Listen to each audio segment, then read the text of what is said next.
peasant class and too small for anyone the least like ourselves. Cecil had been hesitating whether he should despise the villas or despise Sir Harry for despising them. The latter impulse seemed the more fruitful. "You ought to find a tenant at once," he said maliciously. "It would be a perfect paradise for a bank clerk." "Exactly," said Sir Harry excitedly. "That is exactly what I fear, Mr. Vyse. It will attract the wrong type of people. The train service has improved, a fatal improvement, to my mind. And what are 5 miles from a station in these days of bicycles? Rather a strenuous clerk it would be," said Lucy. Cecil, who had his full share of medieval mischievousness, replied that the physique of the lower middle classes was improving at a most appalling rate. She saw that he was laughing at their harmless neighbor, and roused herself to stop him. "Sir Harry," she exclaimed, "I have an idea. How would you like spinsters?" "My dear Lucy, it would be splendid. Do you know any such?" "Yes, I met them abroad." "Gentlewomen?" he asked tentatively. "Yes, indeed, and at the present moment homeless. I heard from them last week, Miss Teresa and Miss Catherine Allen. I'm really not joking. They are quite the right people. Mr. Beebe knows them, too. May I tell them to write to you?" "Indeed you may," he cried. "Here we are with the difficulty solved already. How delightful it is! Extra facilities, please tell them they shall have extra facilities, for I shall have no agents' fees." "Oh, the agents! The appalling people they have sent me. One woman, when I wrote a tactful letter, you know, asking her to explain her social position to me, replied that she would pay the rent in advance. As if one cares about that. And several references I took up were most unsatisfactory, people swindlers, or not respectable. And oh, the deceit! I have seen a good deal of the seamy side this last week. The deceit of the most promising people. My dear Lucy, the deceit!" She nodded. "My advice," put in Mrs. Honeychurch, "is to have nothing to do with Lucy and her decayed gentlewomen at all. I know the type. Preserve me from people who have seen better days and bring heirlooms with them that make the house smell stuffy. It's a sad thing, but I'd far rather let to someone who is going up in the world than to someone who has come down." "I think I follow you," said Sir Harry, "but it is, as you say, a very sad thing. The Mrs. Allen aren't that," cried Lucy. "Yes, they are," said Cecil. "I haven't met them, but I should say they were a highly unsuitable addition to the neighborhood." "Don't listen to him, Sir Harry, he's tiresome." "It's I who am tiresome," he replied. "I oughtn't to come with my troubles to young people. But really I am so worried, and Lady Otway will only say that I cannot be too careful, which is quite true, but no real help." "Then may I write to my Mrs. Allen, please?" But his eye wavered when Mrs. Honeychurch exclaimed, "Beware! They are certain to have canaries. Sir Harry, beware of canaries. They spit the seed out through the bars of the cages and then the mice come. Beware of women altogether. Only let to a man. Really," he murmured gallantly, though he saw the wisdom of her remark. "Men don't gossip over teacups. If they get drunk, there's an end of them. They lie down comfortably and sleep it off. If they're vulgar, they somehow keep it to themselves. It doesn't spread so. Give me a man, of course, provided he's clean." Sir Harry blushed. Neither he nor Cecil enjoyed these open compliments to their sex. Even the exclusion of the dirty did not leave them much distinction. He suggested that Mrs. Honeychurch, if she had time, should descend from the carriage and inspect Sissy for herself. She was delighted. Nature had intended her to be poor and to live in such a house. Domestic arrangements always attracted her, especially when they were on a small scale. Cecil pulled Lucy back as she followed her mother. "Mrs.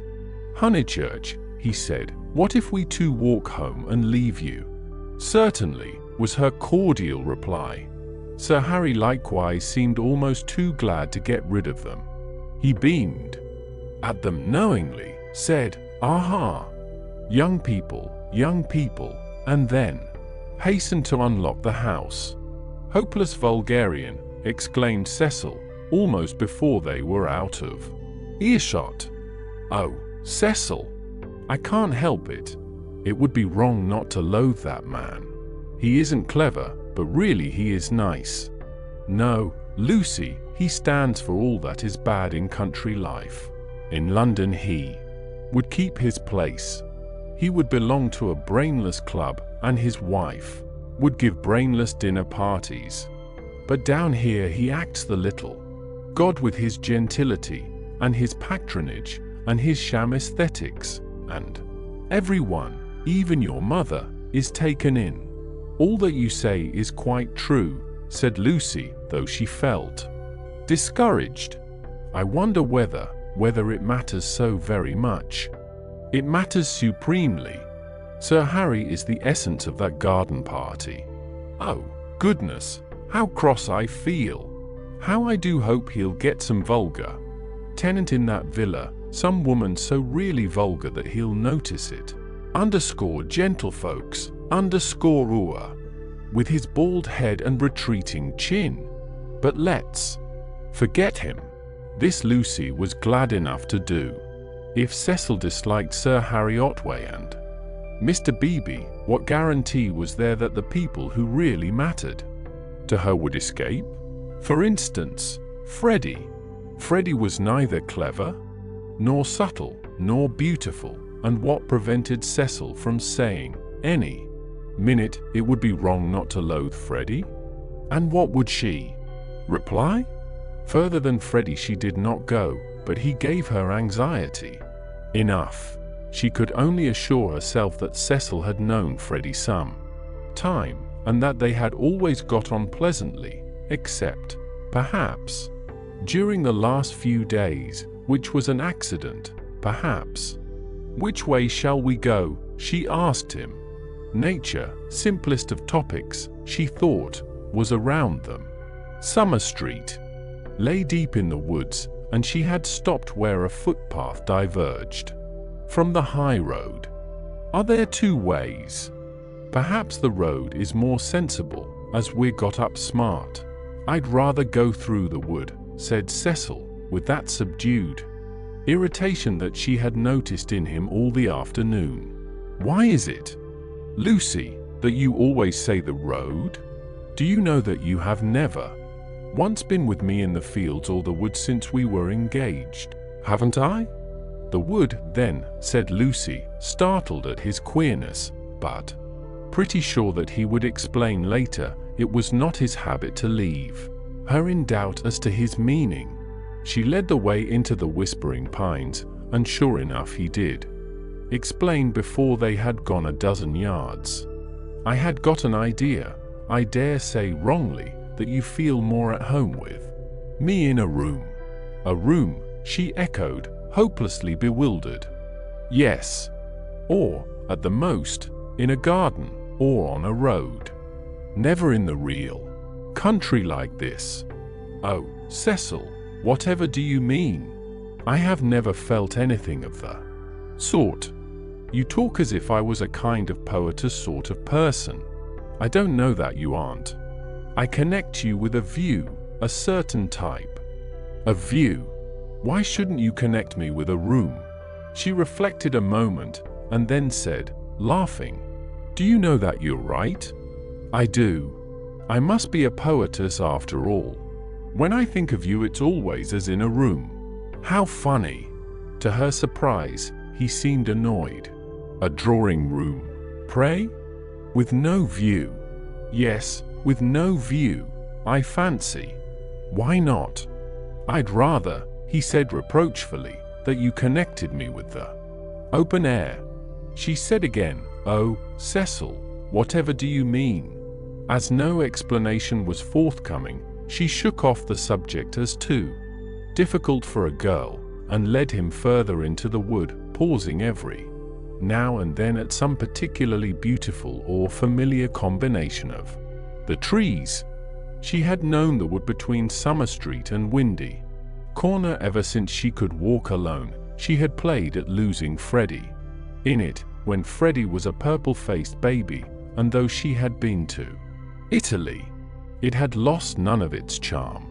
Presently they came to a little clearing among the pines, another tiny green alp, solitary this time, and holding in its bosom a shallow pool.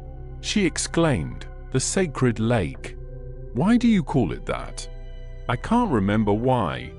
I suppose it comes out of some book. It's only a puddle now, but you see that stream going through it?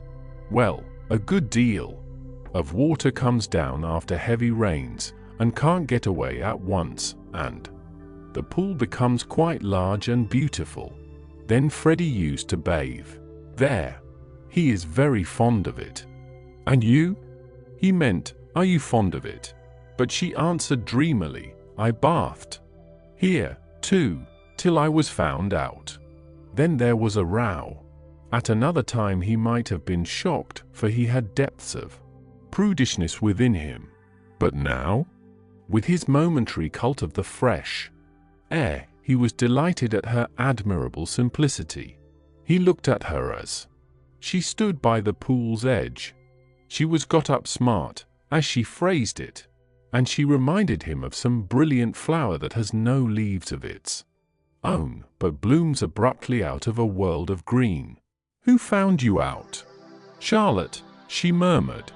"She was stopping with us." "Charlotte, Charlotte. Poor girl." She smiled gravely. A certain scheme, from which hitherto he had shrunk, now appeared practical. "Lucy?" "Yes, I suppose we ought to be going," was her reply. "Lucy, I want to ask something of you that I have never asked before." At the serious note in his voice she stepped frankly and kindly towards him. "What, Cecil? Hitherto never, not even that day on the lawn when you agreed to marry me." He became self-conscious and kept glancing round to see if they were observed. His courage had gone. "Yes? Up to now I have never kissed you." She was as scarlet as if he had put the thing most indelicately. "No, more you have," she stammered. "Then I ask you, may I now?" "Of course, you may, Cecil. You might before. I can't run at you, you." "No." At that supreme moment he was conscious of nothing but absurdities. Her reply was inadequate. She gave such a businesslike lift to her veil. As he approached her he found time to wish that he could recoil. As he touched her, his gold pince-nez became dislodged and was flattened between them. Such was the embrace. He considered, with truth, that it had been a failure. Passion should believe itself irresistible. It should forget civility and consideration and all the other curses of a refined nature. Above all, it should never ask for leave where there is a right of way. Why could he not do as any laborer or navvier, nay, as any young man behind the counter would have done? He recast the scene. Lucy was standing flower-like by the water. He rushed up and took her in his arms. She rebuked him, permitted him, and revered him ever after for his manliness. For he believed that women revere men for their manliness. They left the pool in silence after this one salutation. He waited for her to make some remark which should show him her inmost thoughts. At last she spoke, and with fitting gravity. Emerson was the name. not Harris. What name? The old man's. What old man? That old man I told you about. The one Mr. Eager was so unkind to. He could not know that this was the most intimate conversation they had ever had. Chapter 10. Cecil as a humorist. The society out of which Cecil proposed to rescue Lucy was perhaps no very splendid affair, yet it was more splendid than her antecedents. Entitled her to. Her father, a prosperous local solicitor, had built Windy Corner as a speculation at the time the district was opening up, and, falling in love with his own creation, had ended by living there himself. Soon after his marriage, the social atmosphere began to alter. Other houses were built on the brow of that steep southern slope, and others, again, among the pine trees behind and northward on the chalk barrier of the downs. Most of these houses were larger than Windy Corner and were filled by people who came not from the district, but from London, and who mistook the Honeychurches for the remnants of an indigenous aristocracy. He was inclined to be frightened, but his wife accepted the situation without either pride or humility. "I cannot think what people are doing," she would say, "but it is extremely fortunate for the children." She called everywhere. Her calls were returned with enthusiasm, and by the time people found out that she was not exactly of their _Melia_, they liked her, and it did not seem to matter. When Mr. Honeychurch died, he had the satisfaction, which few honest solicitors despise, of leaving his family rooted in the best society obtainable. The best obtainable. Certainly many of the immigrants were rather dull, and Lucy realized this more vividly since her return from Italy. Hitherto she had accepted their ideals without questioning their kindly affluence, their inexplosive religion, their dislike of paper bags, orange peel, and broken bottles. A radical out and out, she learnt to speak with horror of suburbia life, so far as she troubled to conceive. It was a circle of rich, pleasant people, with identical interests and identical foes. In this circle, one thought, married, and died. Outside, it were poverty and vulgarity forever trying to enter, just as the London fog tries to enter the pine woods pouring through the gaps in the northern hills. But in Italy, where anyone who chooses may warm himself in equality, as in the sun, this conception of life vanished. Her senses expanded. She felt that there was no one whom she might not get to like, that social barriers were irremovable, doubtless, but not particularly high. You jump over them just as you jump into a peasant's olive yard in the Apennines, and he is glad to see you. She returned with new eyes. So did Cecil, but Italy had quickened Cecil, not to tolerance, but to irritation. He saw that the local society was narrow, but instead of saying, "Does that very much matter?" he rebelled and tried to substitute for it the society he called broad. He did not realize that Lucy had consecrated her environment by the thousand little civilities that create a tenderness in time, and that though her eye saw its defects, her heart refused to despise it entirely.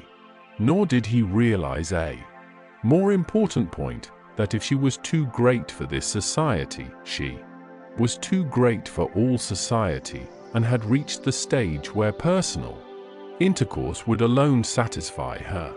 A rebel she was, but not of the kind he understood, a rebel who desired not a wider dwelling room, but equality beside the man she loved. For Italy was offering her the most priceless of all possessions, her own soul. Playing bumble puppy with Minnie Beebe, niece to the rector, and aged 13, an ancient and most honorable game, which consists in striking tennis balls high into the air so that they fall over the net and immoderately bounce. Some hit Mrs. Honeychurch, others are lost. The sentence is confused, but the better illustrates Lucy's state of mind, for she was trying to talk to Mr. Beebe at the same time. Oh, it has been such a nuisance, first he, then they, no one knowing what they wanted, and everyone so tiresome. But they really are coming now, said Mr. Beebe. I wrote to Miss Teresa a few days ago. She was wondering how often the butcher called, and my reply of once a month must have impressed her favorably. They are coming. I heard from them this morning. I shall hate those Miss Allens, Mrs. Honeychurch cried. Just because they're old and silly ones expected to say how sweet. I hate their ifing and abutting and e-anding. And poor Lucy, serve her right, worn to a shadow. Mr. Beebe watched the shadow springing and shouting over the tennis court. Cecil was absent. One did not play Bumble Puppy when he was there. Well, if they are coming, no, Minnie, not Saturn. Saturn was a tennis ball whose skin was partially unsewn. When in motion his orb was encircled by a ring. If they are coming, Sir Harry will let them move in before the 29th, and he will cross out the clause about whitewashing the ceilings, because it made them nervous, and put in the fair wear and tear one dot. That doesn't count. I told you not Saturn. Saturn's all right for Bumble Puppy, cried Freddie, joining them. Minnie, don't you listen to her. Saturn doesn't bounce. Saturn bounces enough. No, he doesn't. Well, he bounces better than the beautiful white devil. Hush, dear, said Mrs. Honeychurch. But look at Lucy, complaining of Saturn, and all the time's got the beautiful white devil in her hand, ready to plug it in. That's right. Minnie, go for her, get her over the shins with the racket, get her over the shins. Lucy fell, the beautiful white devil rolled from her hand. Mr. Beebe picked it up and said, the name of this ball is Vittoria Corombina, please. But his correction passed unheeded. Freddie possessed to a high degree the power of lashing little girls to fury, and in half a minute he had transformed Minnie from a well-mannered child into a howling wilderness. Up in the house Cecil heard them, and, though he was full of entertaining news, he did not come down to impart it, in case he got hurt. He was not a coward and bore necessary pain as well as any man. But he hated the physical violence of the young. How right it was! Sure enough it ended in a cry. I wish the Miss Allens could see this, observed Mr. Beebe, just as Lucy, who was nursing the injured Minnie, was in turn lifted off her feet by her brother. Who are the Miss Allens? Freddie panted. They have taken Sissy Villa. That wasn't the name. Here his foot slipped, and they all fell most agreeably onto the grass. An interval elapses. Wasn't what name? Asked Lucy, with her brother's head in her lap. Alan wasn't the name of the people Sir Harry's let to. Nonsense, Freddie. You know nothing about it. Nonsense yourself. I've this minute seen him. He said to me, "Ahem." Honeychurch. Freddie was an indifferent mimic. Ahem. Ahem. I have at last procured really desirable tenants. I said, "Ore, old boy," and slapped him on the back. Exactly. The Miss Allens? Rather not. More like Anderson. Oh, good gracious, there isn't going to be another muddle. Mrs. Honeychurch exclaimed. Do you notice, Lucy, I'm always right? I said underscore. Don't interfere with Sissy Villa. I'm always right. I'm quite uneasy at being always right so often. It's only another muddle of Freddie's. Freddie doesn't even know the Name of the people he pretends have taken it instead. Yes, I do. I've got it. Emerson. What name? Emerson. I'll bet you anything you like. What a weathercock Sir Harry is, said Lucy quietly. I wish I had. Never bothered over it at all. Then she lay on her back and gazed at the cloudless sky. Mr. Beebe, whose opinion of her rose daily, whispered to his niece that underscore was the proper way to behave if any little thing went wrong. Meanwhile, the name of the new tenants had diverted Mrs. Honeychurch from the contemplation of her own abilities. Emerson, Freddie? Do you know what Emersons they are? I don't know whether there are any Emersons, retorted Freddie, who was democratic. Like his sister and like most young people, he was naturally attracted by the idea of equality, and the undeniable fact that there are different kinds of Emersons annoyed him beyond measure. I trust they are the right sort of person. All right, Lucy, she was sitting up again. I see you looking down your nose and thinking your mother's a snob. But there is a right sort and a wrong sort, and it's affectation to pretend there isn't. Emerson's a common enough name, Lucy remarked. She was gazing sideways. Seated on a promontory herself, she could see the pine-clad promontories descending one beyond another into the Weald. The further one descended the garden, the more glorious was this lateral view. I was merely going to remark, Freddie, that I trusted they were no relations of Emerson the philosopher, a most trying man. Pray, does that satisfy you? Oh, yes, he grumbled. And you will be satisfied, too, for they're friends of Cecil, so, elaborate irony, you and the other country families will be able to call in perfect safety. Cecil, exclaimed Lucy. Don't be rude, dear, said his mother placidly. Lucy, don't screech. It's a new bad habit you're getting into. But has Cecil friends of Cecil's, he repeated, and so really desirable. A whom? Honeychurch, I have just telegraphed to them. She got up from the grass. It was hard on Lucy. Mr. Beebe sympathized with her very much. While she believed that her snub about the Miss Allens came from Sir Harry Otway, she had borne it like a good girl. She might well screech when she heard that it came partly from her lover. Mr. Vyse was a tease, something worse than a tease. He took a malicious pleasure in thwarting people. The clergyman, knowing this, looked at Miss Honeychurch with more than his usual kindness. When she exclaimed, "But Cecil's Emersons, they can't possibly be the same ones," there is that, he did not consider that the exclamation was strange, but saw in it an opportunity of diverting the conversation. While she recovered her composure, he diverted it as follows. The Emersons who were at Florence, do you mean? No, I don't suppose it will prove to be them. It is probably a long cry from them to friends of Mr. Vyse. Oh, Mrs. Honeychurch, the oddest people, the queerest people. For our part we liked them, didn't we? He appealed to Lucy. There was a great scene over some violets. They picked violets and filled all the vases in the room of these very Miss Allens who have failed to come to Sissy Villa. Poor little ladies. So shocked and so pleased. It used to be one of Miss Catherine's great stories. My dear sister loves flowers, it began.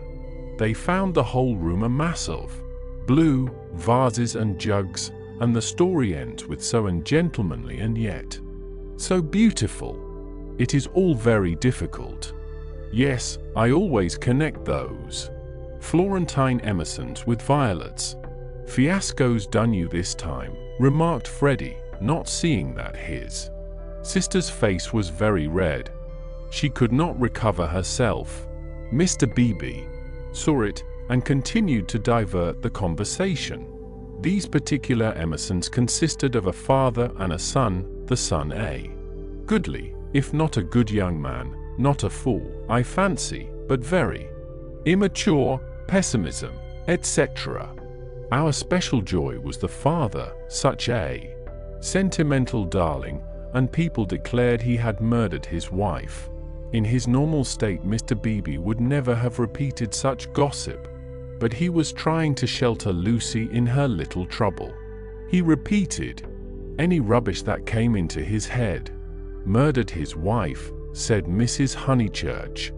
Lucy, don't desert us, go on playing bumble puppy.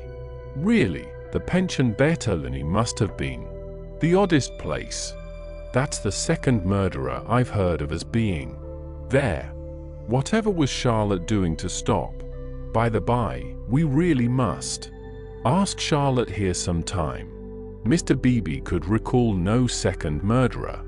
He suggested that his hostess was mistaken. At the hint of opposition, she warmed.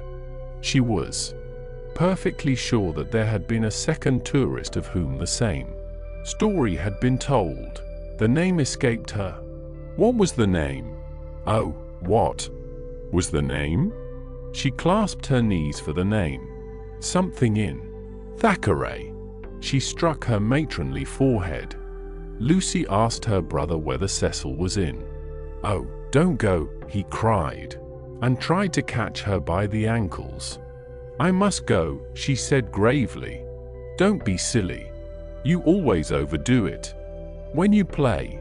As she left them, her mother's shout of Harris shivered the tranquil air, and reminded her that she had told a lie and had never put it right.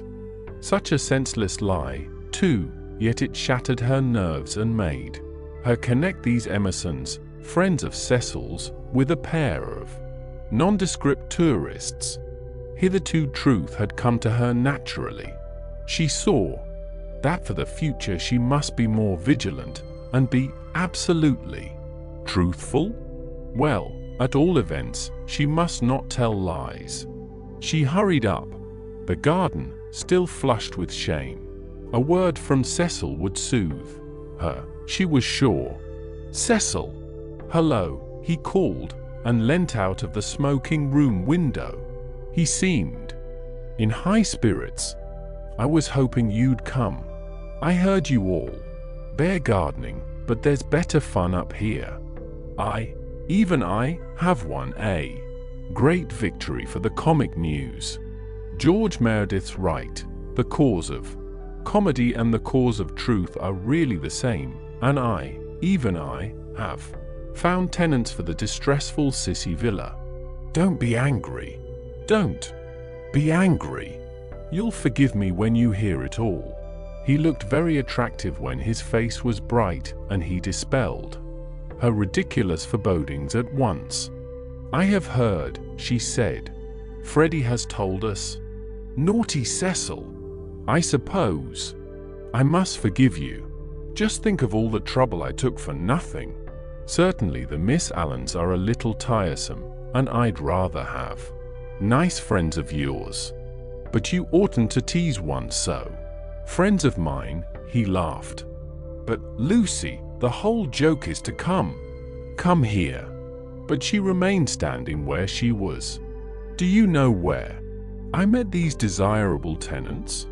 In the National Gallery, when I was up to see my mother last week. What an odd place to meet people, she said nervously. I don't quite understand. In the Umbrian room. Absolute strangers. They were admiring Luca Signorelli, of course, quite stupidly. However, we got talking, and they refreshed me not a little. They had been to Italy. But Cecil proceeded hilariously. In the course of conversation they said that they wanted a country cottage, the father to live there, the son to run down for weekends. I thought, what a chance of scoring off Sir Harry, and I took their address and a London reference, found they weren't actual blackguards. It was great sport, and wrote to him, making out, "Cecil, no, it's not fair. I've probably met them before." He bore her down. "Perfectly fair. Anything is fair that punishes a snob. That old man will do the neighborhood a world of good. Sir Harry is too disgusting, with his decayed gentlewomen. I meant to read him a lesson sometime. No, Lucy, the classes ought to mix, and before long you'll agree with me. There ought to be intermarriage, all sorts of things. I believe in democracy." "No, you don't," she snapped.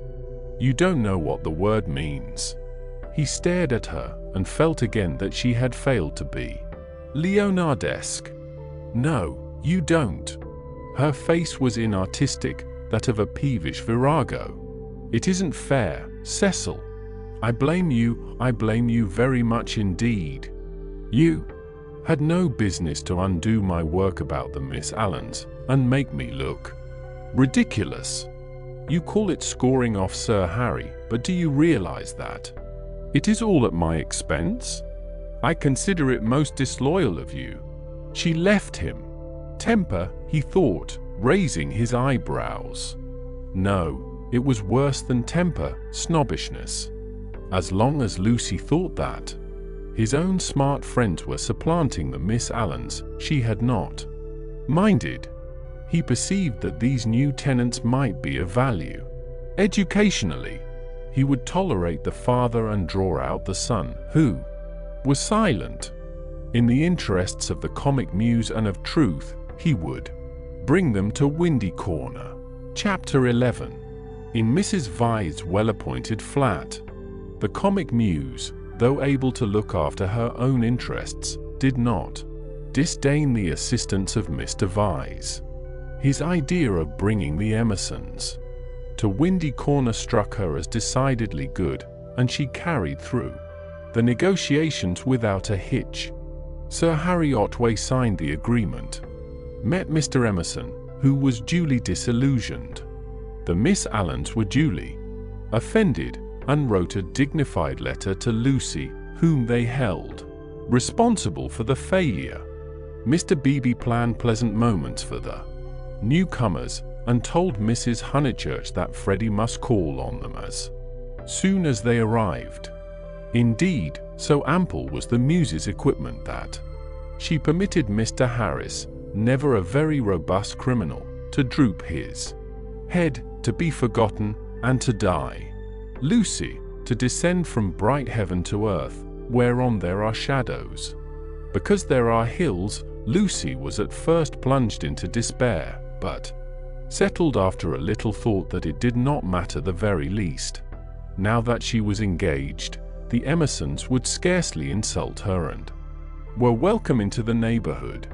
And Cecil was welcome to bring whom he would into the neighborhood. Therefore Cecil was welcome to bring the Emersons into the neighborhood. But, as I say, this took a little thinking, and, so illogical are girls, the event remained rather greater and rather more dreadful than it should have done. She was glad that a visit to Mrs. Vyse now fell due. The tenants moved into Sissy Villa while she was safe in the London flat.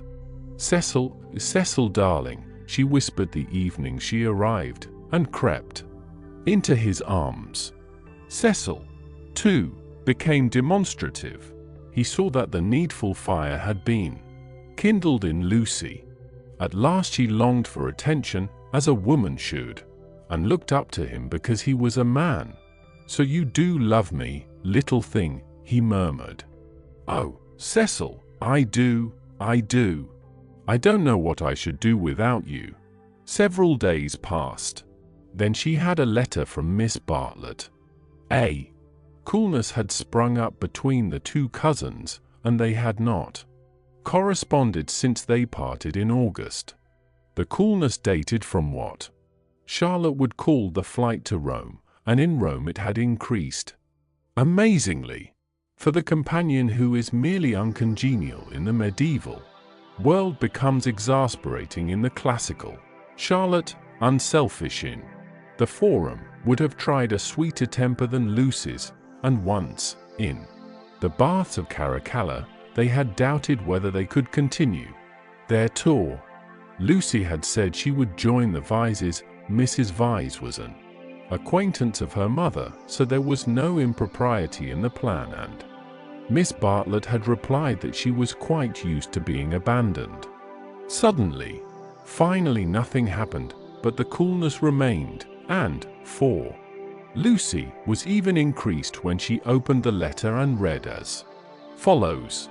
It had been forwarded from Windy Corner, Tunbridge Wells, _September _ Dearest Lucia, I have news of you at last. Miss Lavish has been bicycling in your parts, but was not sure whether a call would be welcome. Puncturing her tire near Summer Street, and it being mended while she sat very woebegone in that pretty churchyard, she saw to her astonishment a door open opposite and the younger Emerson man come out. He said his father had just taken the house. He said he did not know that you lived in the neighborhood. He never suggested giving Eleanor a cup of tea. Dear Lucy, I am much worried, and I advise you to make a clean breast of his past behavior to your mother, Freddie, and Mr. Vyse, who will forbid him to enter the house, etc. That was a great misfortune, and I dare say you have told them already. Mr. Vyse is so sensitive. I remember how I used to get on his nerves at Rome. I am very sorry about it all, and should not feel easy unless I warned you. Believe me, your anxious and loving cousin, Charlotte. Lucy was much annoyed, and replied as follows. Beecham Mansions, SW. Dear Charlotte, many thanks for your warning. When Mr. Emerson forgot himself on the mountain, you made me promise not to tell Mother because you said she would blame you for not being always with me. I have kept that promise, and cannot possibly tell her now.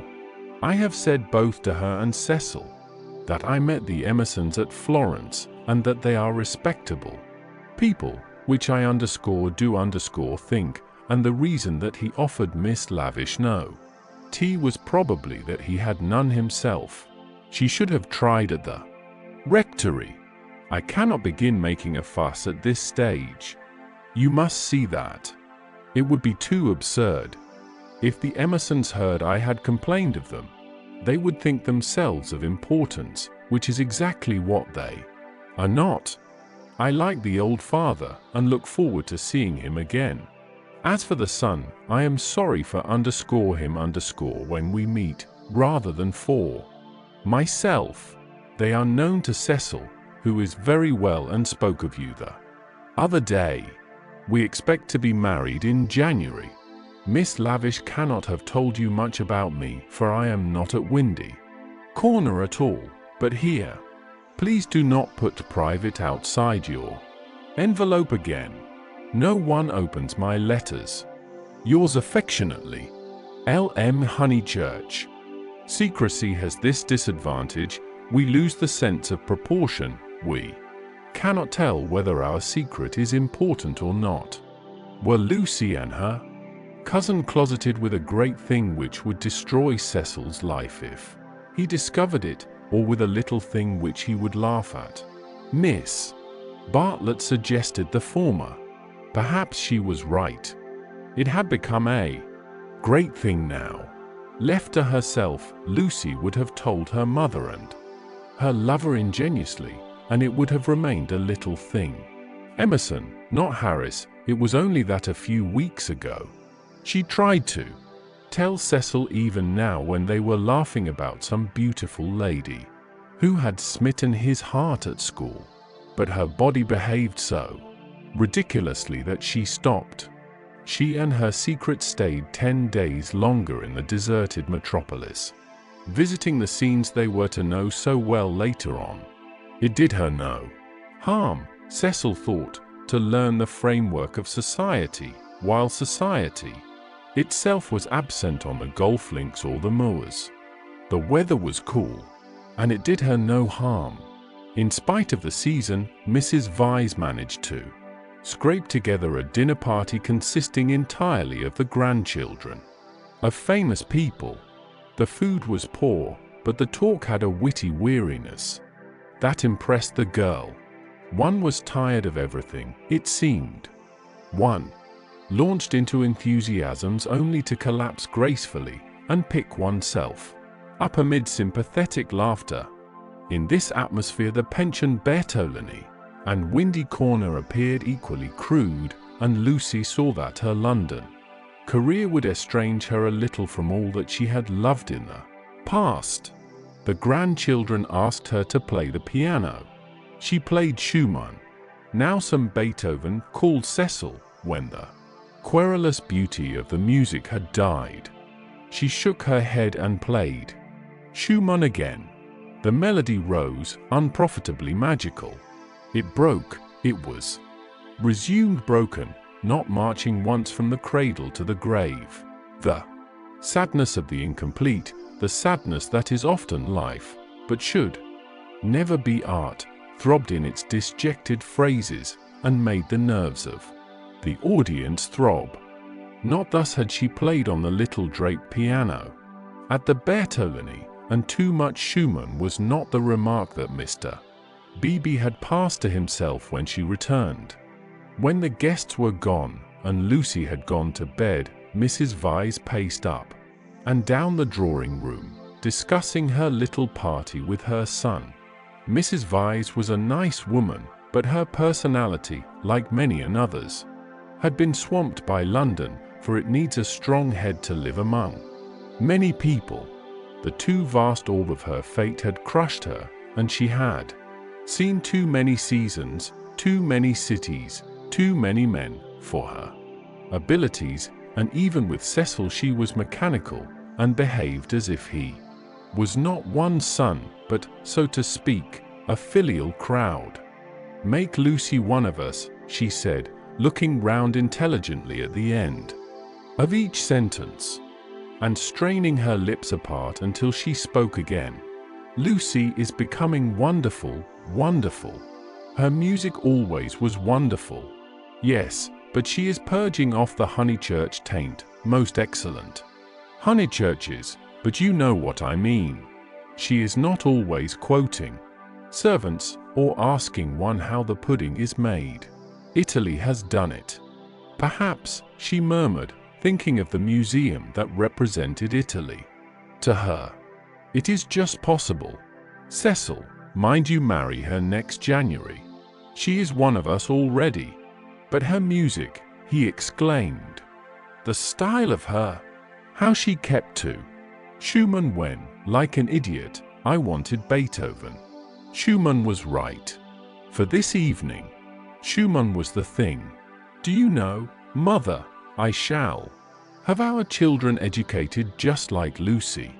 Bring them up among honest country folks for freshness, send them to Italy for subtlety, and then, not till then, let them come to London. I don't believe in these London educations," he broke off, remembering that he had had one himself, and concluded, "at all events, not for women." "Make her one of us," repeated Mrs. Vyse, and processed to bed. As she was dozing off, a cry, the cry of nightmare, rang from Lucy's room. Lucy could ring for the maid if she liked, but Mrs. Vyse thought it kind to go herself. She found the girl sitting upright with her hand on her cheek. "I am so sorry, Mrs. Vyse, it is these dreams." "Bad dreams?" "Just dreams." The elder lady smiled and kissed her, saying very distinctly, "You should have heard us talking about you, dear. He admires you more than ever. Dream of that." Lucy returned the kiss, still covering one cheek with her hand. Mrs. Vyse recessed to bed. Cecil, whom the cry had not awoke, snored. Darkness enveloped the flat. Chapter 12. 12th chapter. It was a Saturday afternoon, gay and brilliant after abundant rains. And the spirit of youth dwelt in it, though the season was now autumn. All that was gracious triumphed. As the motorcars passed through summer street, they raised only a little dust, and their stench was soon dispersed by the wind and replaced by the scent of the wet birches or of the pines. Mr. Beebe, at leisure for life's amenities, leant over his rectory gate. Freddie leant by him, smoking a pendant pipe. "Suppose we go and hinder those new people opposite for a little. They might amuse you." Freddie, whom his fellow creatures never amused, suggested that the new people might be feeling a bit busy, and so on, since they had only just moved in. "I suggested we should hinder them," said Mr. Beebe. "They are worth it." Unlatching the gate, he sauntered over the triangular green to Sissy Villa. "Hello," he cried, shouting in at the open door, through which much squalor was visible. A grave voice replied, "Hello. I've brought someone to see you. I'll be down in a minute." The passage was blocked by a wardrobe, which the removal men had failed to carry up the stairs. Mr. Beebe edged round it with difficulty. The sitting room itself was blocked with books. "Are these people great readers?" Freddie whispered. "Are they that sort? I fancy they know how to read, a rare accomplishment." "What have they got?" "Byron." "Exactly. A Shropshire lad." "Never heard of it." "The Way of All Flesh." "Never heard of it." "Gibbon." "Hello. Dear George reads German. Mem. Schopenhauer, Nietzsche, and so we go on. Well, I suppose your generation knows its own business, Honeychurch." "Mr. Beebe, look at that," said Freddie in awestruck tones. On the cornice of the wardrobe, the hand of an amateur had painted this inscription: "Mistrust all enterprises that require new clothes." "I know. Isn't it jolly? I like that. I'm certain that's the old man's doing. How very odd of him. Surely you agree?" But Freddie was his mother's son and felt that one ought not to go on spoiling the furniture. "Pictures," the clergyman continued, scrambling about the room. "Giotto, they got that at Florence, I'll be bound. The same as Lucy's got. Oh, by the by, did Miss Honeychurch enjoy London? She came back yesterday. I suppose she had a good time." "Yes, very," said Freddie, taking up a book. "She and Cecil are thicker than ever." "That's good hearing. I wish I wasn't such a fool, Mr. Beebe." Mr. Beebe ignored the remark. "Lucy used to be nearly as stupid as I am, but it'll be very different now, Mother thinks. She will read all kinds of books. So will you. Only medical books. Not books that you can talk about afterwards. Cecil is teaching Lucy Italian, and he says her playing is wonderful. There are all kinds of things in it that we have never noticed. Cecil says, 'What on earth are those people doing upstairs?' Emerson, we think we'll come another time." George ran downstairs and pushed them into the room without speaking. "Let me introduce Mr. Honeychurch, a neighbor." Then Freddie hurled one of the thunderbolts of youth. Perhaps he was shy, perhaps he was friendly, or perhaps he thought that George's face wanted washing. At all events he greeted him with, "How do ye do? Come and have a bathe." "Oh, all right," said George, impassive. Mr. Beebe was highly entertained. "How do ye do? How do ye do? Come and have a bathe," he chuckled. "That's the best conversational opening I've ever heard. But I'm afraid it will only act between men. Can you picture a lady who has been introduced to another lady by a third lady opening civilities with 'How do you do? Come and have a bathe?'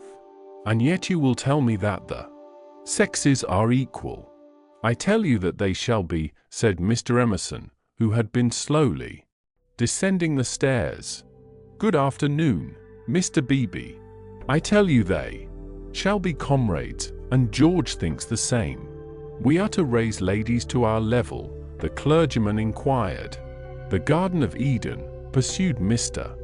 Emerson, still descending, which you place in the past, is really yet to come. We shall enter it when we no longer despise our bodies. Mr. Beebe disclaimed placing the Garden of Eden anywhere. In this, not in other things, we men are ahead. We despise the body less than women do, but not until we are comrades shall we enter the garden. I say, what about this bathe? Murmured Freddie, appalled at the mass of philosophy that was approaching him. I believed in a return to nature once. But how can we return to nature when we have never been with her? Today, I believe that we must discover nature. After many conquests we shall attain simplicity. It is our heritage. Let me introduce Mr. Honeychurch, whose sister you will remember at Florence. How do you do? Very glad to see you, and that you are taking George for a bathe. Very glad to hear that your sister is going to marry. Marriage is a duty. I am sure that she will be happy, for we know Mr. Vyse, too. He has been most kind.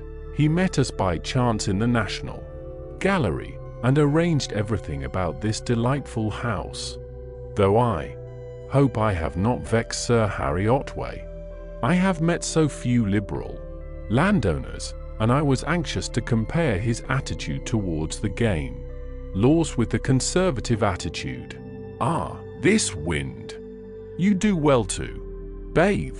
Yours is a glorious country, Honeychurch. Not a bit, mumbled Freddie. I must, that is to say, I have to, have the pleasure of calling on you later on, my mother says, I hope. _call_, my lad? Who taught us that drawing room twaddle? Call on your grandmother. Listen to the wind among the pines. Yours is a glorious country. Mr. Beebe came to the rescue. Mr. Emerson, he will call, I shall call, you or your son will return. Our calls before 10 days have elapsed. I trust that you have realized about the 10 days interval. It does not count that I helped you with the stair eyes yesterday. It does not count that they're going to bathe this afternoon. Yes, go and bathe. George, why do you dawdle talking? Bring them back to tea. Bring back some milk, cakes, honey. The change will do you good. George has been working very hard at his office. I can't believe he's well. George bowed his head, dusty and somber, exhaling the peculiar smell of one who has handled furniture. Do you really want this bathe? Freddie asked him. It is only a pond. Don't you know? I dare say you are used to something better. Yes, I have said yes already. Mr. Beebe felt bound to assist his young friend and led the way out of the house and into the pine woods. How glorious it was! For a little time the voice of old Mr. Emerson pursued them, dispensing good wishes and philosophy. It ceased, and they only heard the fair wind blowing the bracken and the trees. Mr. Beebe, who could be silent, but who could not bear silence, was compelled to chatter, since the expedition looked like a failure, and neither of his companions would utter a word. He spoke of Florence. George attended gravely, assenting or dissenting with slight but determined gestures that were as inexplicable as the motions of the treetops above their heads. And what a coincidence that you should meet Mr. Vyse. Did you realize that you would find all the pension Bertolini down here? I did not. Miss Lavish told me. When I was a young man, I always meant to write a history of coincidence. No enthusiasm. Though, as a matter of fact, coincidences are much rarer than we suppose. For example, it isn't purely coincidentally that you are here now, when one comes to reflect. To his relief, George began to talk.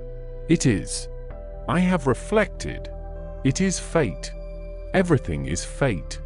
We are flung together by fate, drawn apart by fate, flung together, drawn apart.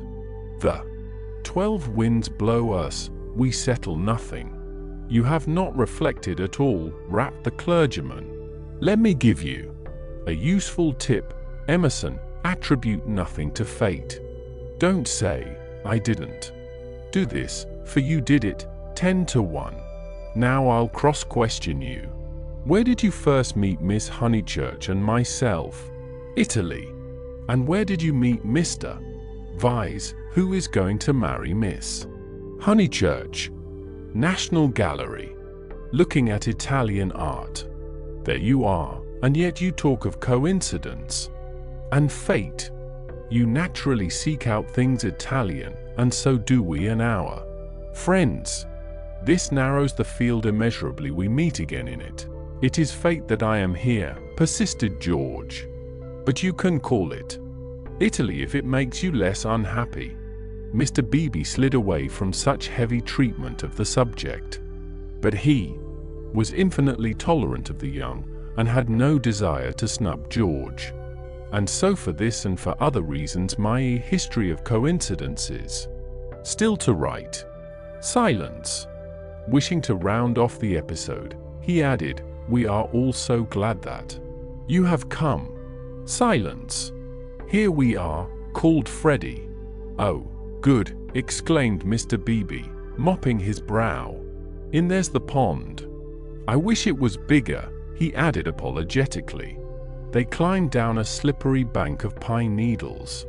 There lay the pond, set in its little alp of green, only a pond, but large enough to contain the human body and pure enough to reflect the sky.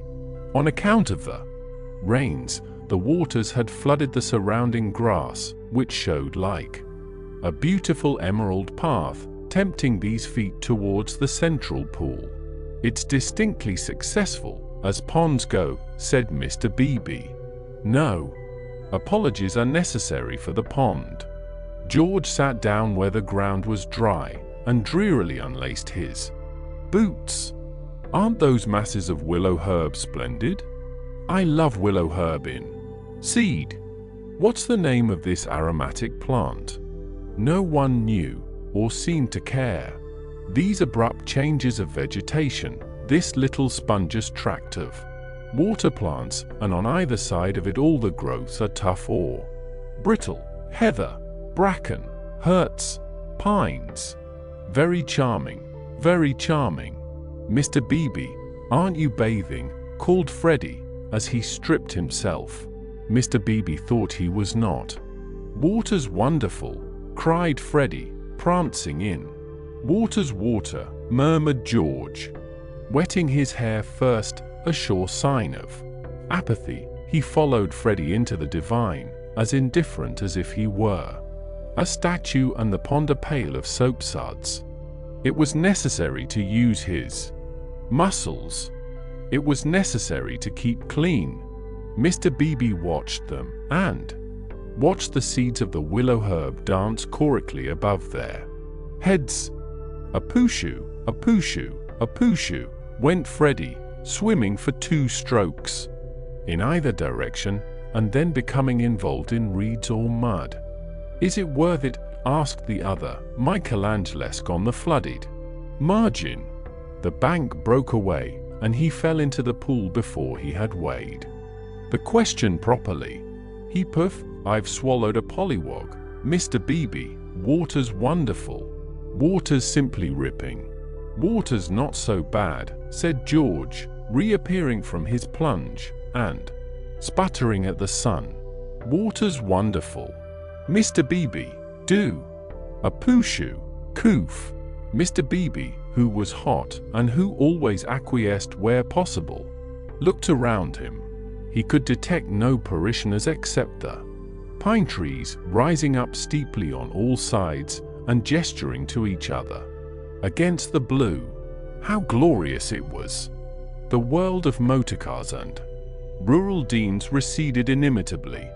Water, sky, evergreens, a wind, these things not even the seasons can touch, and surely they lie beyond the intrusion of man? I may as well wash too, and soon his garments made a third little pile on the sward, and he too asserted the wonder of the water. It was ordinary water, nor was there very much of it, and, as Freddie said, it reminded one of swimming in a salad. The three gentlemen rotated in the pool breast high, after the fashion of the nymphs in got a demaroom, but either because the rains had given a freshness, or because the sun was shedding a most glorious heat, or because two of the gentlemen were young in years and the third young in spirit, for some reason or other a change came over them, and they forgot Italy and botany and fate. They began to play. Mr. Beebe and Freddie splashed each other. A little deferentially, they splashed George. He was quiet. They feared they had offended him. Then all the forces of youth burst out. He smiled, flung himself at them, splashed them, ducked them, kicked them, mudded them, and drove them out of the pool. "Race you round it, then," cried Freddie, and they raced in the sunshine, and George took a short cut and dirted his shins, and had to bathe a second time. Then Mr. Beebe consented to run, a memorable sight. They ran to get dry, they bathed to get cool, they played at being Indians in the willow herbs and in the bracken, they bathed to get clean. And all the time 3 little bundles lay discreetly on the sward, proclaiming, "No, we are what matters. Without us shall no enterprise begin. To us shall all flesh turn in the end." "A try! A try!" yelled Freddie, snatching up George's bundle and placing it beside an imaginary goal post. "Soccer rules," George retorted, scattering Freddie's bundle with a kick. "Goal! Goal! Pass! Take care, my watch!" cried Mr. Beebe. Clothes flew in all directions. "Take care, my hat!" "No, that's enough, Freddie. Dress now." "No, I say." But the 2 young men were delirious. Away they twinkled into the trees, Freddie with a clerical waistcoat under his arm, George with a wide-awake hat on his dripping hair. "That'll do," shouted Mr. Beebe, remembering that after all he was in his own parish. Then his voice changed as if every pine tree was a rural dean. "Hi! Steady on! I see people coming, you fellows!" Yells and widening circles over the dappled earth. "Hi! Hi! Underscore, ladies, underscore!" Neither George nor Freddie was truly refined. Still, they did not hear Mr. Beebe's last warning, or they would have avoided Mrs. Honeychurch, Cecil, and Lucy, who were walking down to call on old Mrs. Butterworth. Freddie dropped the waistcoat at their feet and dashed into some bracken. George whooped in their faces, turned and scudded away down the path to the pond, still clad in Mr. Beebe's hat. "Gracious alive!" cried Mrs. Honeychurch. "Whoever were those unfortunate people? Oh, dears, look away! And poor Mr. Beebe, too! Whatever has happened?" "Come this way immediately," commanded Cecil, who always felt that he must lead women, though he knew not whither, and protect them, though he knew not against what. He led them now towards the bracken where Freddie sat concealed. "Oh, poor Mr. Beebe! Was that his waistcoat we left in the path?" "Cecil, Mr. Beebe's waistcoat." "No business of ours," said Cecil, glancing at Lucy, who was all parasol, and evidently minded. "I fancy Mr. Beebe jumped back into the pond." "This way, please, Mrs. Honeychurch, this way." They followed him up the bank, attempting the tense yet nonchalant expression that is suitable for ladies on such occasions. "Well, I can't help it," said a voice close ahead, and Freddie reared, a freckled face and a pair of snowy shoulders out of the fronds. "I can't be trodden on, can I? Good gracious me, dear, so it's you. What miserable management! Why not have a comfortable bath at home, with hot and cold laid on? Look here, mother, a fellow must wash, and a fellow's got to dry, and if another fellow—" "Dear, no doubt you're right as usual, but you are in no position to argue. Come, Lucy." They turned. "Oh, look, don't look. Oh, poor Mr. Beebe. How unfortunate again." For Mr. Beebe was just crawling out of the pond, on whose surface garments of an intimate nature did float, while George, the world-weary George, shouted to Freddie that he had hooked a fish. "And me, I've swallowed one," answered he of the bracken. "I've swallowed a pollywog. It wriggleth in my tummy. I shall die, Emerson, you beast, you've got on my bags." "Hush, dears," said Mrs. Honeychurch, who found it impossible to remain shocked. "And do be sure you dry yourselves thoroughly first. All these colds come of not drying thoroughly." "Mother, do come away," said Lucy. "Oh, for goodness sake, do come." "Hullo," cried George, so that again the ladies stopped. He regarded himself as dressed, barefoot, bare-chested, radiant and personable against the shadowy woods. He called, "Hullo, Miss Honeychurch." "Hullo, bow, Lucy, better bow. Whoever is it?" "I shall bow." Miss Honeychurch bowed. That evening and all that night the water ran away. On the morrow the pool had shrunk to its old size and lost its glory. It had been a call to the blood and to the relaxed will, a passing benediction whose influence did not pass, a holiness, a spell, a momentary chalice for youth. Chapter 13. How Miss Bartlett's boiler was so tiresome. How often had Lucy rehearsed this this interview? But she had always rehearsed them indoors, and with certain accessories, which surely we have a right to assume. Who could foretell that she and George would meet in the rout of a civilization, amidst an army of coats and collars and boots that lay wounded over the sunlit earth? She had imagined a young Mr. Emerson, who might be shy or morbid or indifferent or furtively impudent. She was prepared for all of these. But she had never imagined one who would be happy and greet her with the shout of the morning star. Indoors herself, partaking of tea with old Mrs. Butterworth, she reflected that it is impossible to foretell the future with any degree of accuracy, that it is impossible to rehearse life.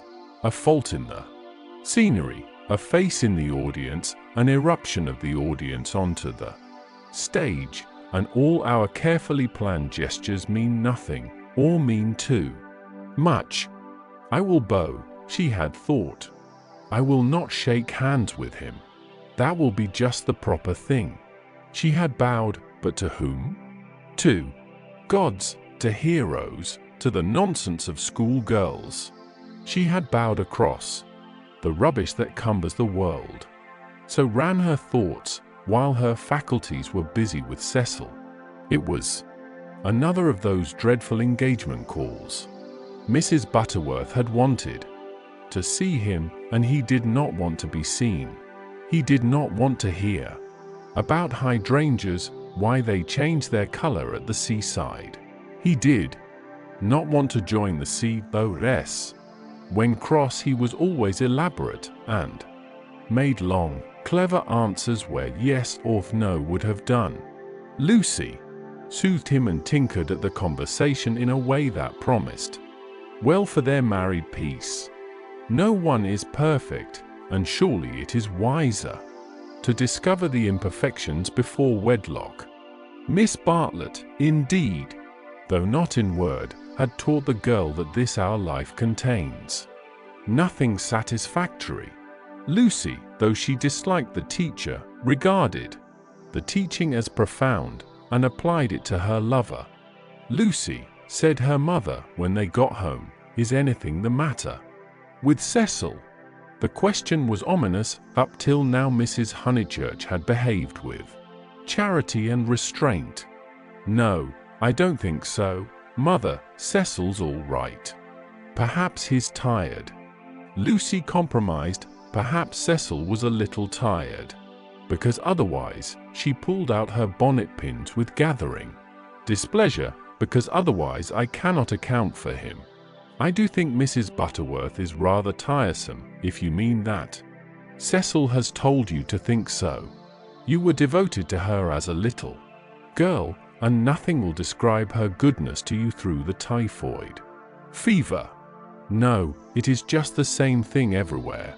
Let me just put your bonnet away, may I? Surely he could answer her civilly for 1/2 hour. Cecil has a very high standard for people, faltered Lucy, seeing trouble ahead. It's part of his ideals. It is really that makes him sometimes seem, oh, rubbish. If high ideals make a young man rude, the sooner he gets rid of them the better, said Mrs. Honeychurch, handing her the bonnet. Now, Mother, I've seen you cross with Mrs. Butterworth yourself. Not in that way.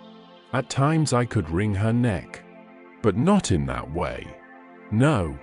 It is the same with Cecil all over. By the by, I never told you. I had a letter from Charlotte while I was away in London. This attempt to divert the conversation was too puerile, and Mrs. Honeychurch resented it. Since Cecil came back from London, nothing appears to please him. Whenever I speak he winces. I see him. Lucy, it is useless to contradict me.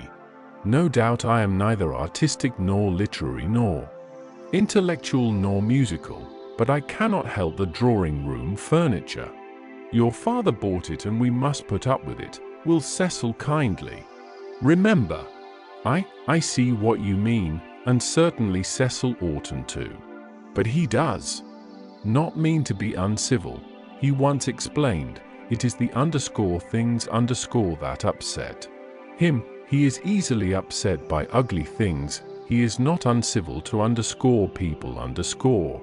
Is it a thing or a person when Freddie sings?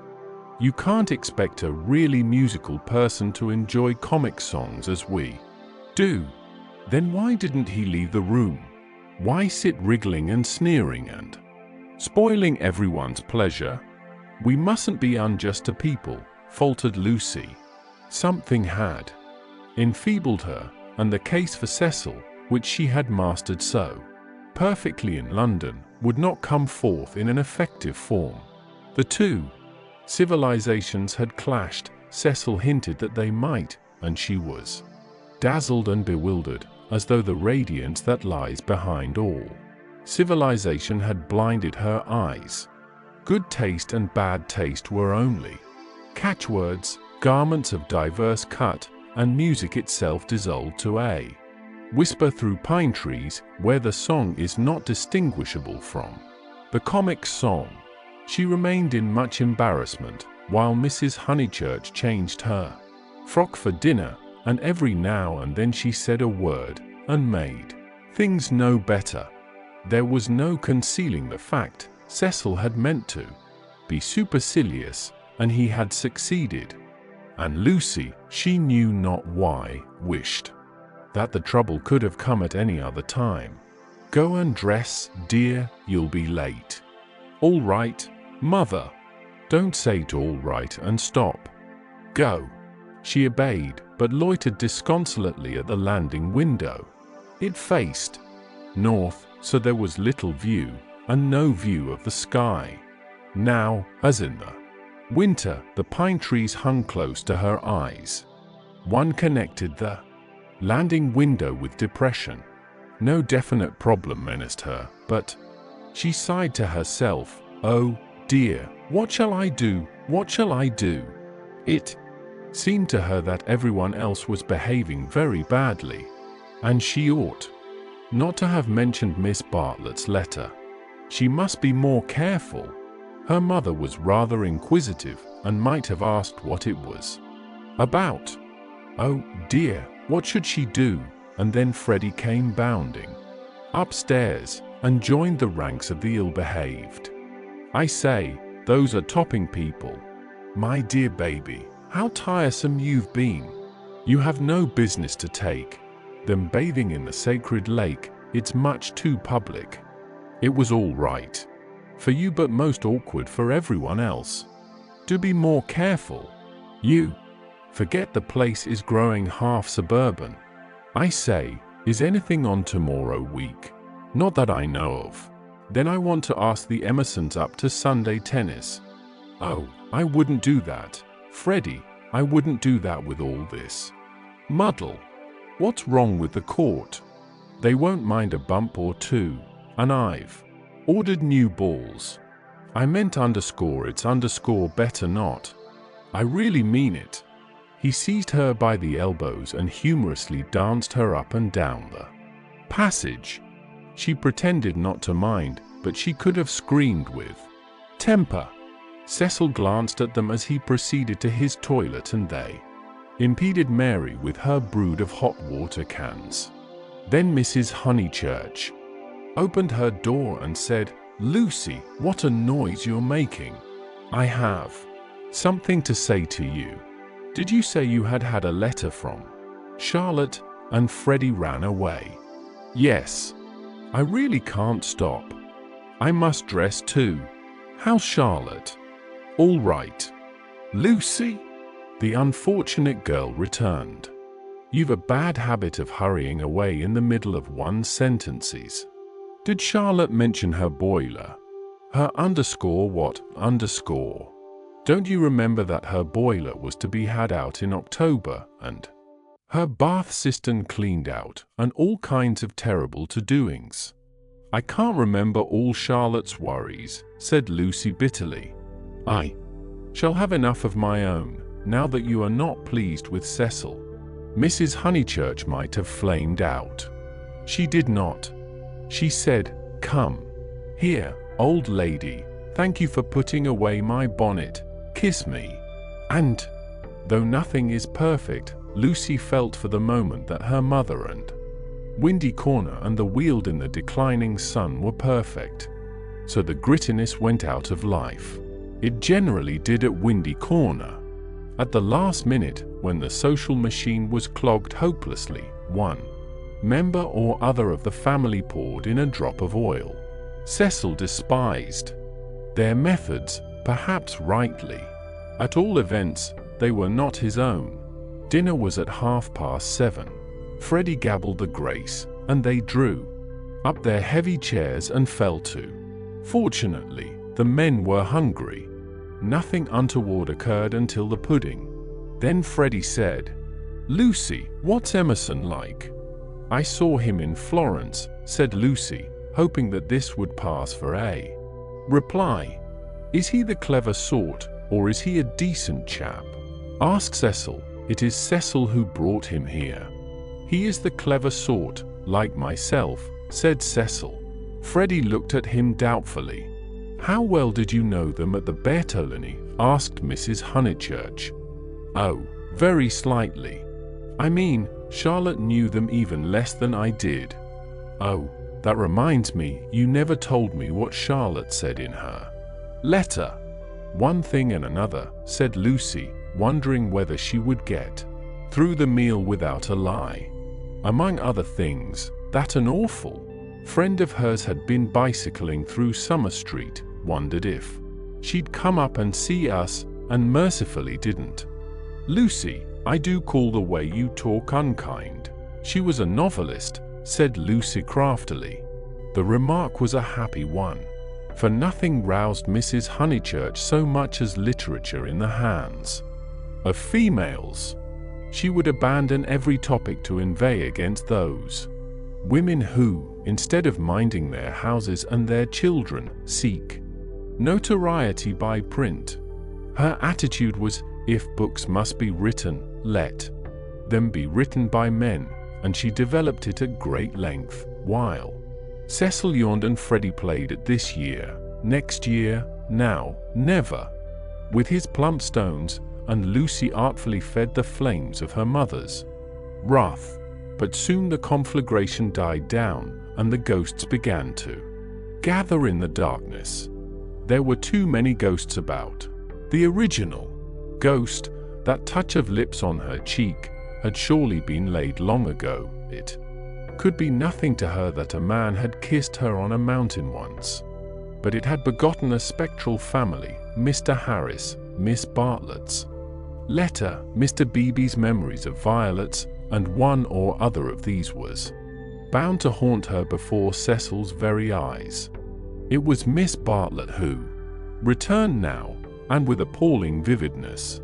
I have been thinking, Lucy, of that letter of Charlotte's. How is she? I tore the thing up. Didn't she say how she was? How does she sound? Cheerful? Oh, yes, I suppose so. No, not very cheerful, I suppose. Then, depend upon it, it is the boiler. I know myself how water preys upon one's mind. I would rather anything else, even a misfortune. With the meat. Cecil laid his hand over his eyes. So would I, asserted Freddie, backing his mother up, backing up the spirit of her remark rather than the substance. And I have been thinking, she added rather nervously, surely we could squeeze Charlotte in here next week and give her a nice holiday, while the plumbers at Tunbridge Wells finish. I have not seen poor Charlotte for so long. It was more than her nerves could stand, and she could not protest violently after her mother's goodness to her upstairs. Mother, no, she pleaded. It's impossible. We can't have Charlotte on the top of the other things. We're squeezed to death as it is. Freddie's got a friend coming Tuesday. There's Cecil, and you've promised to take in Minnie Beebe because of the diphtheria scare. It simply can't be done. Nonsense. It can, if Minnie sleeps in the bath. Not otherwise. Minnie can sleep with you. I won't have her. Then, if you're so selfish, Mr. Floyd must share a room with Freddie. Miss Bartlett, Miss Bartlett, Miss Bartlett, moaned Cecil, again, laying his hand over his eyes. It's impossible, repeated Lucy. I don't want to make difficulties, but it really isn't fair on the maids to fill up the house so. Alas! The truth is, dear, you don't like Charlotte. No, I don't. And no more does Cecil. She gets on our nerves. You haven't seen her lately, and don't realize how tiresome she can be, though so good. So please, Mother, don't worry us this last summer, but spoil us by not asking her to come. Here, here, said Cecil. Mrs. Honeychurch, with more gravity than usual, and with more feeling than she usually permitted herself, replied, this isn't very kind of you two. You have each other and all these woods to walk in, so full of beautiful things, and poor Charlotte has only the water turned off and plumbers. You are young, dears, and however clever young people are, and however many books they read, they will never guess what it feels like to grow old. Cecil crumbled his bread. I must say Cousin Charlotte was very kind to me that year I called on my bike, put in Freddie. She thanked me for coming till I felt like such a fool, and fussed round no end to get an egg boiled for my tea. Just right. I know, dear. She is kind to everyone, and yet Lucy makes this difficulty when we tried to give her some little return. But Lucy hardened her heart. It was no good being kind to Miss Bartlett. She had tried herself too often and too recently. One might lay up treasure in heaven by the attempt, but one enriched neither Miss Bartlett nor anyone else upon earth. She was reduced to saying, "I can't help it, Mother. I don't like Charlotte. I admit it's horrid of me. From your own account, you told her as much. Well, she would leave Florence so stupidly. She flurried. The ghosts were returning, they filled Italy, they were even usurping the places she had known as a child. The sacred lake would never be the same again, and on Sunday week, something would even happen to Windy Corner. How would she fight against ghosts? For a moment the visible world faded away, and memories and emotions alone seemed real. I suppose Miss Bartlett must come, since she boils eggs so well, said Cecil, who was in rather a happier frame of mind, thanks to the admirable cooking. I didn't mean the egg was _well_boiled, corrected Freddie, because, in point of fact, she forgot to take it off, and as a matter of fact I don't care for eggs. I only meant how jolly kind she seemed. Cecil frowned again. Oh, these Honeychurches. Eggs, boilers, hydrangeas, maids, of such were their lives compact. Mamie and Lucy, get down from our chairs, he asked, with scarcely veiled insolence. We don't want no dessert. Chapter 14. How Lucy faced the external situation bravely. Of course Miss Bartlett accepted.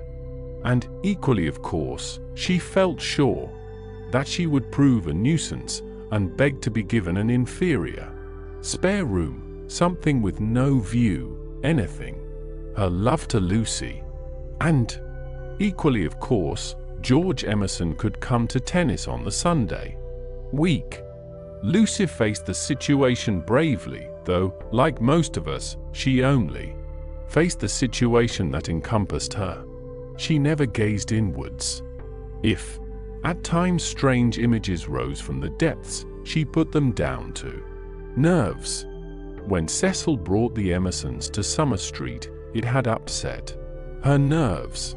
Charlotte would burnish up past foolishness, and this might upset her nerves. She was nervous at night.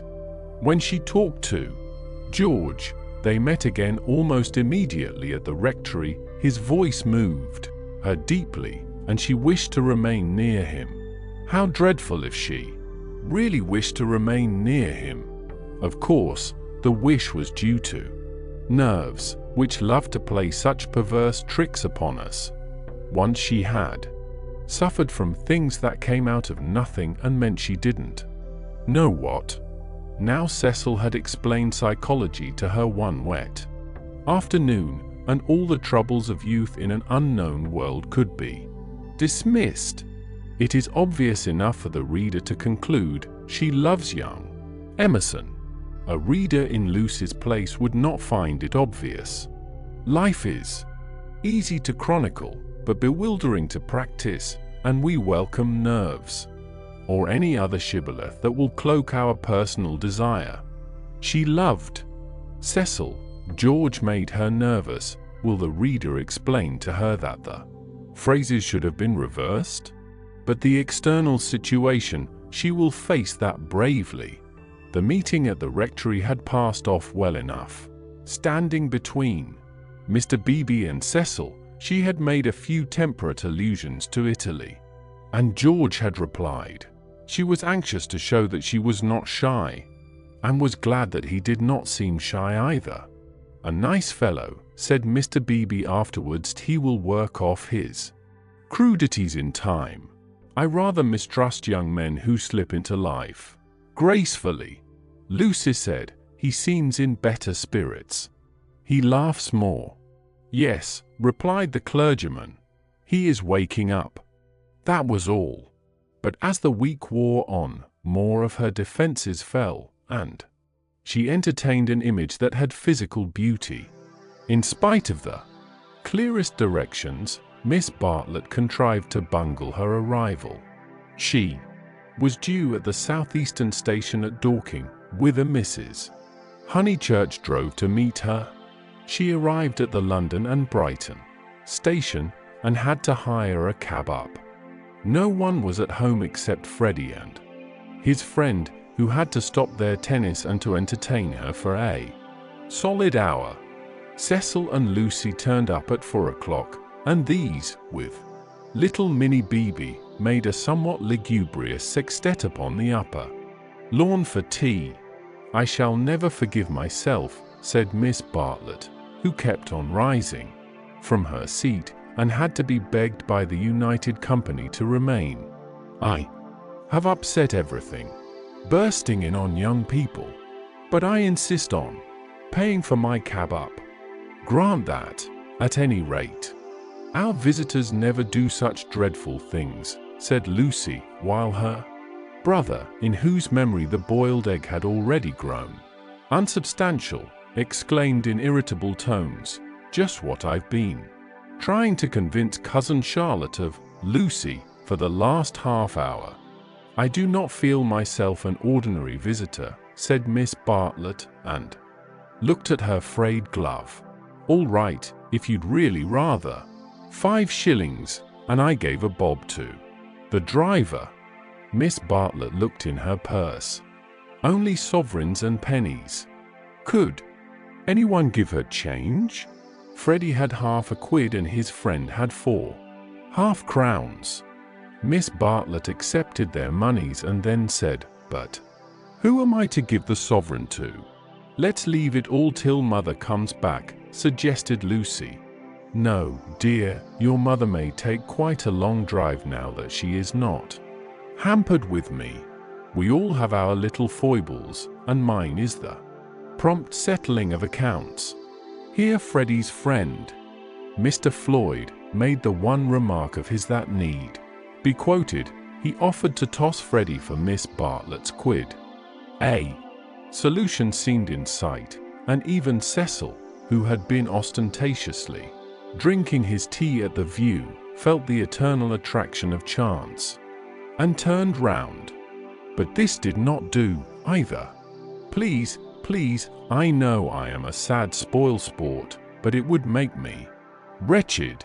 I should practically be robbing the one who lost." "Freddie owes me 15 shillings, interposed Cecil. "So it will work outright if you give the pound to me." 15 shillings, said Miss Bartlett dubiously. "How is that, Mr. Vyse?" "Because, don't you see, Freddie paid your cab. Give me the pound, and we shall avoid this deplorable gambling." Miss Bartlett, who was poor at figures, became bewildered and rendered up the sovereign amidst the suppressed gurgles of the other youths. For a moment Cecil was happy. He was playing at nonsense among his peers. Then he glanced at Lucy, in whose face petty anxieties had marred the smiles. In January he would rescue his Leonardo from this stupefying twaddle. "But I don't see that," exclaimed Minnie Beebe, who had narrowly watched the iniquitous transaction. "I don't see why Mr. Vyse is to have the quid." "Because of the 15 shillings and the 5, they said solemnly. 15 shillings and 5 shillings make £1, you see." "But I don't see." They tried to stifle her with cake. "No, thank you. I'm done.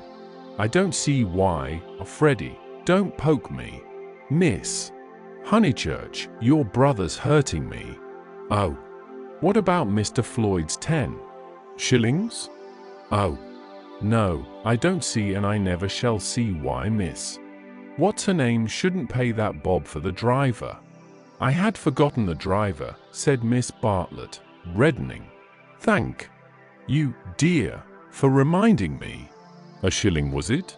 Can anyone give me change for half a crown?" "I'll get it," said the young hostess, rising with decision. "Cecil, give me that sovereign." "No, Give me up that sovereign. I'll get Euphemia to change it, and we'll start the whole thing again from the beginning. Lucy, Lucy, what a nuisance I am, protested Miss Bartlett, and followed her across the lawn. Lucy tripped ahead, simulating hilarity. When they were out of earshot, Miss Bartlett stopped her wails and said quite briskly, "Have you told him about him yet?" "No, I haven't," replied Lucy, and then could have bitten her tongue for understanding so quickly what her cousin meant. "Let me see, a sovereign's worth of silver." She escaped into the kitchen. Miss Bartlett's sudden transitions were too uncanny. It sometimes seemed as if she planned every word she spoke, or caused to be spoken, as if all this worry about cabs and change had been a ruse to surprise the soul. "No, I haven't told Cecil or anyone," she remarked when she returned. "I promised you I shouldn't. Here is your money, all shillings, except 2 half-crowns. Would you count it? You can settle your debt nicely. Now." Miss Bartlett was in the drawing room, gazing at the photograph of St. John ascending, which had been framed. "How dreadful," she murmured, "how more than dreadful, if Mr. Vyse should come to hear of it from some other source." "Oh, no, Charlotte," said the girl, entering the battle.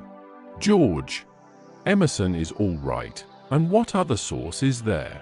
Miss Bartlett considered. "For instance, the driver. I saw him looking through the bushes at you. Remember, he had a violet between his teeth." Lucy shuddered a little. "We shall get the silly affair on our nerves if we aren't careful. How could a Florentine cab driver ever get hold of Cecil? We must think of every possibility." "Oh, it's all right. Or perhaps old Mr. Emerson knows. In fact, he is certain to know. I don't care if he does. I was grateful to you for your letter, but even if the news does get round, I think I can trust Cecil to laugh at it. To contradict it? No, to laugh at it." But she knew in her heart that she could not trust him, for he desired her untouched. "Very well, dear, you know best. Perhaps gentlemen are different to what they were when I was young. Ladies are certainly different. Now, Charlotte," she struck at her playfully, "you kind, anxious thing. What underscore would underscore you have me do? First you say don't tell, and then you say tell. Which is it to be? Quick!" Miss Bartlett sighed. "I am no match for you in conversation, dearest. I blush when I think how I interfered at Florence, and you so well able to look after yourself, and so much cleverer in all ways than I am. You will never forgive me. Shall we go out, then? They will smash all the china if we don't." For the air rang with the shrieks of Minnie, who was being scalped with a teaspoon. "Dear, one moment, we may not have this chance for a chat again. Have you seen the young one yet?" "Yes, I have." "What happened?" "We met at the rectory." "What line is he taking up?" "No line. He talked about Italy, like any other person." "It is really all right. What advantage would he get from being a cad, to put it bluntly? I do wish I could make you see it my way. He really won't be any nuisance, Charlotte. Once a cad, always a cad. That is my poor opinion." Lucy paused. "Cecil said one day, and I thought it so profound, that there are 2 kinds of cads, the conscious and the subconscious." She paused again, to be sure of doing justice to Cecil's profundity. Through the window she saw Cecil himself, turning over the pages of a novel. It was a new one from Smith's library.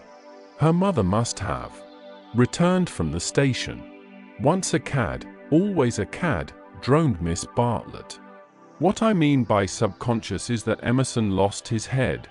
I fell into all those violets, and he was silly and surprised. I don't think we ought to blame him very much.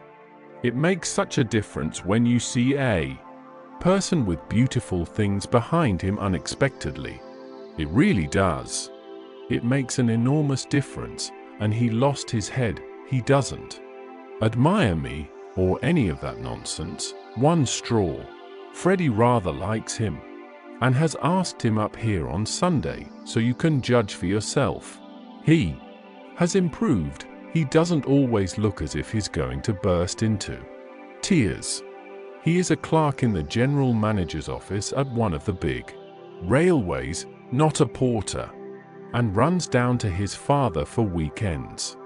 Papa was to do with journalism, but is rheumatic and has retired. There.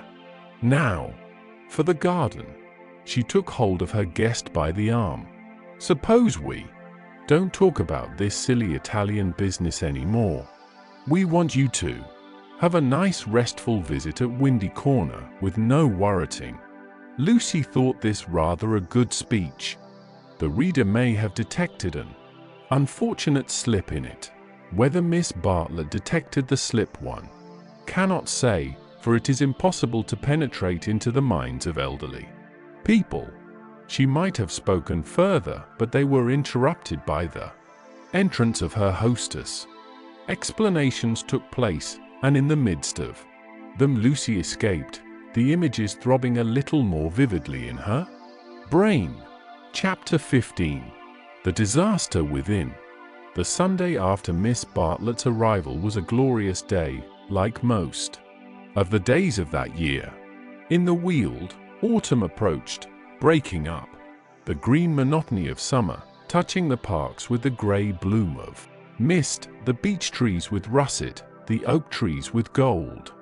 Up on the heights, battalions of black pines witnessed the change, themselves unchangeable. Either country was spanned by a cloudless sky, and in either arose the tinkle of church bells. The garden of Windy Corners was deserted except for a red book, which lay sunning itself upon the gravel path. From the house came incoherent sounds, as of females preparing for worship. The men say they won't go. Well, I don't blame them, Minnie says. Need she go? Tell her. No nonsense. Anne. Mary. Hook me behind. Dearest Lucia, may I trespass upon you for a pin? For Miss Bartlett had announced that she, at all events, was one for church. The sun rose higher on its journey, guided, not by Phaeton, but by Apollo, competent, unswerving, divine.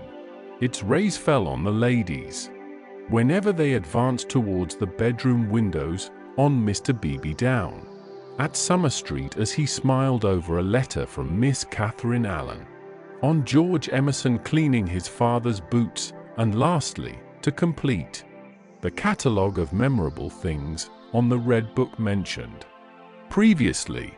The ladies move, Mr. Beebe moves, George moves, and movement may engender shadow.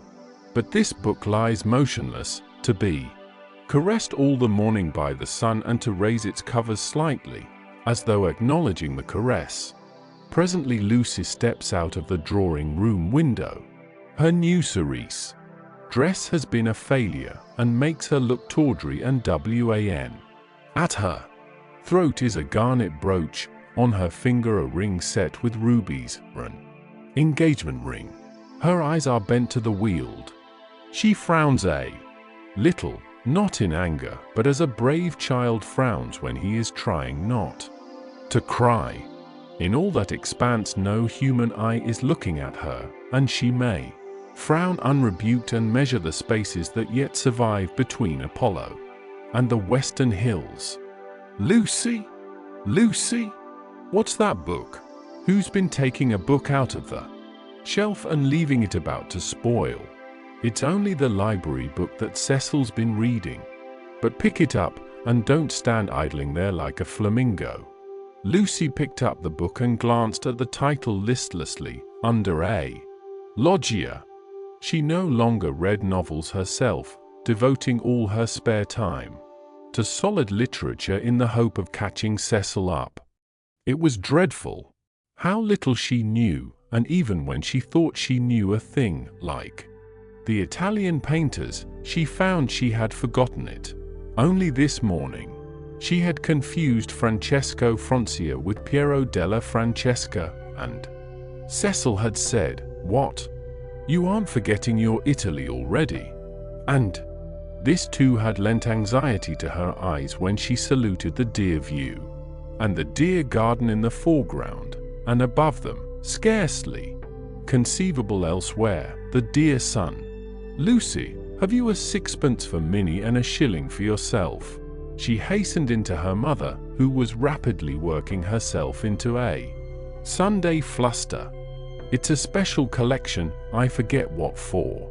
I do beg, no vulgar."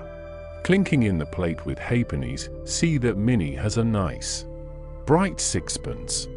"Where is the child?" "Minnie. That book's all warped." "Gracious, how plain you look. Put it under the atlas to press." "Minnie." "Oh, Mrs. Honeychurch, from the upper regions." "Minnie, don't be late. Here comes the horse." It was always the horse, never the carriage. "Where's Charlotte? Run up and hurry her. Why is she so long? She had nothing to do. She never brings anything but blouses. Poor Charlotte, how I do detest blouses." "Minnie, paganism is infectious, more infectious than diphtheria or piety," and the rector's niece was taken to church protesting. As usual, she didn't see why. Why shouldn't she sit in the sun with the young men? The young men, who had now appeared, mocked her with ungenerous words. Mrs. Honeychurch defended orthodoxy, and in the midst of the confusion Miss Bartlett, dressed in the very height of the fashion, came strolling down the stairs. "Dear Marion, I am very sorry, but I have no small change, nothing but sovereigns and half-crowns. Could anyone give me—" "Yes, easily. Jump in. Gracious me, how smart you look. What a lovely frock. You put us all to shame. If I did not wear my best rags and tatters now, when should I wear them?" said Miss Bartlett reproachfully. She got into the Victoria and placed herself with her back to the horse. The necessary roar ensued, and then they drove off. "Goodbye. Be good," called out Cecil. Lucy bit her lip, for the tone was sneering.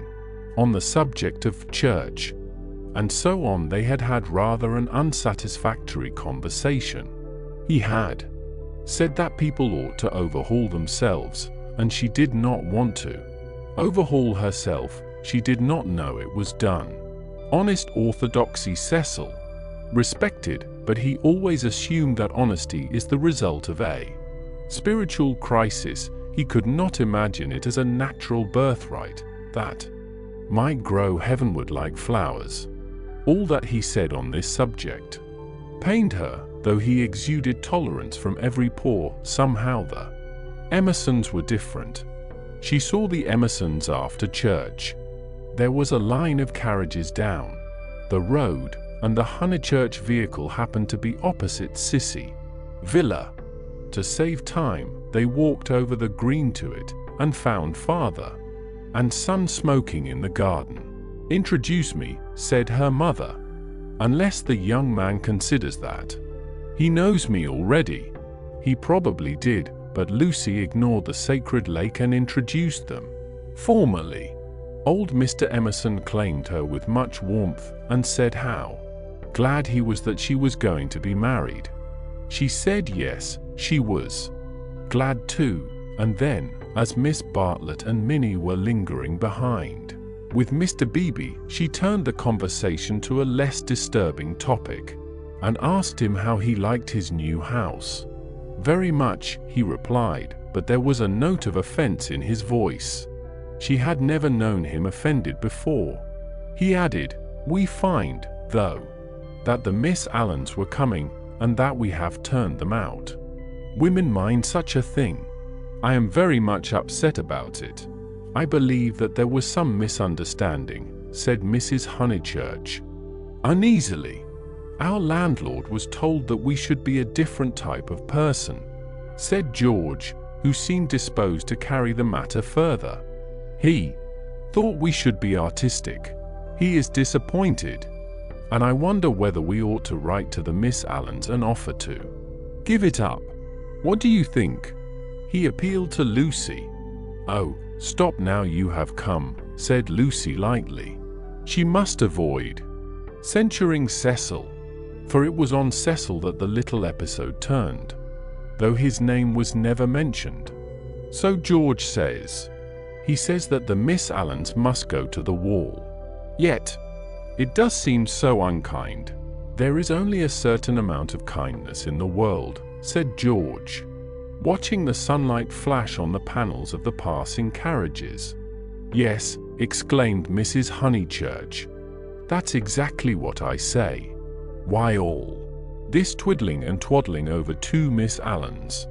There is a certain amount of kindness, just as there is a certain amount of light," he continued in measured tones. "We cast a shadow on something wherever we stand, and it is no good moving from place to save things, because the shadow always follows. Choose a place where you won't do harm. Yes, choose a place where you won't do very much harm, and stand in it for all you are worth, facing the sunshine. Oh, Mr. Emerson, I see you're clever. Eh? I see you're going to be clever.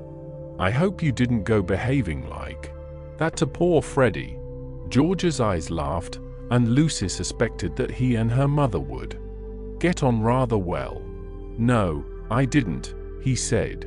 "He behaved that way to me. It is his philosophy. Only he starts life with it, and I have tried the note of interrogation first.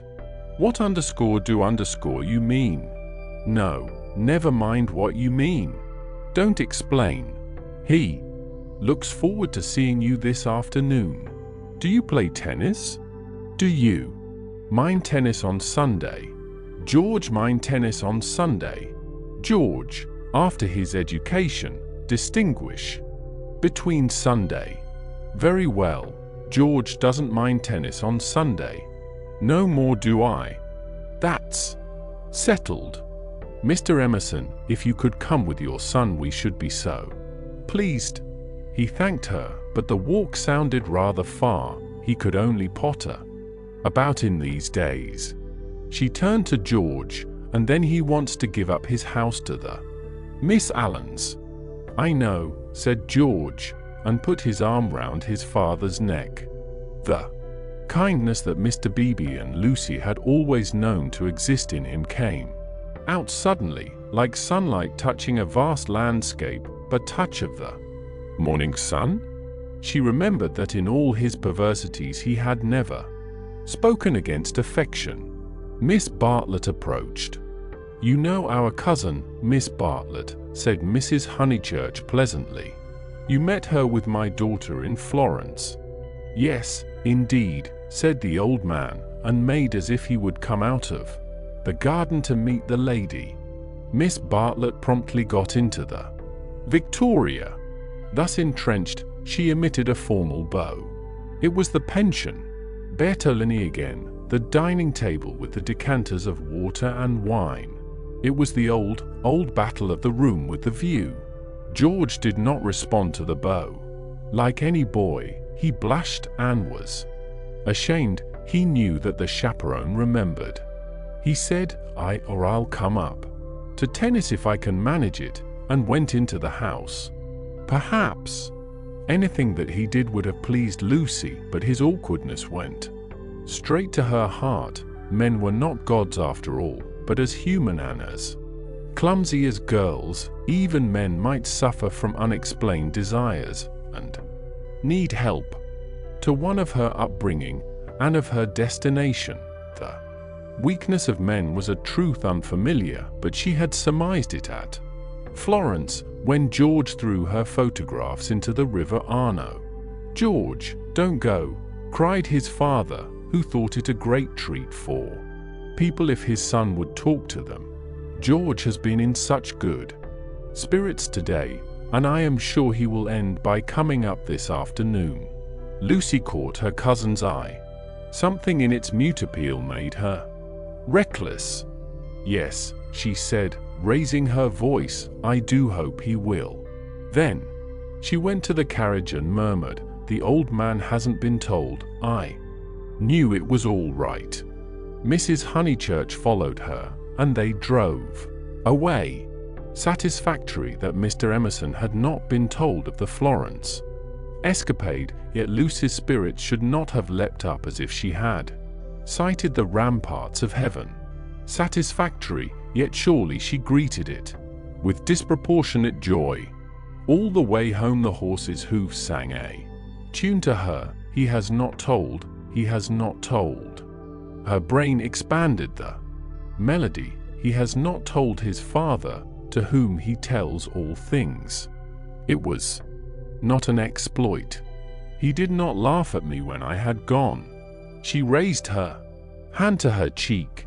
"He does not love me." No. How terrible if he did. But he has not told. He will not tell. She longed to shout the words, "It is all right. It's a secret between us two forever.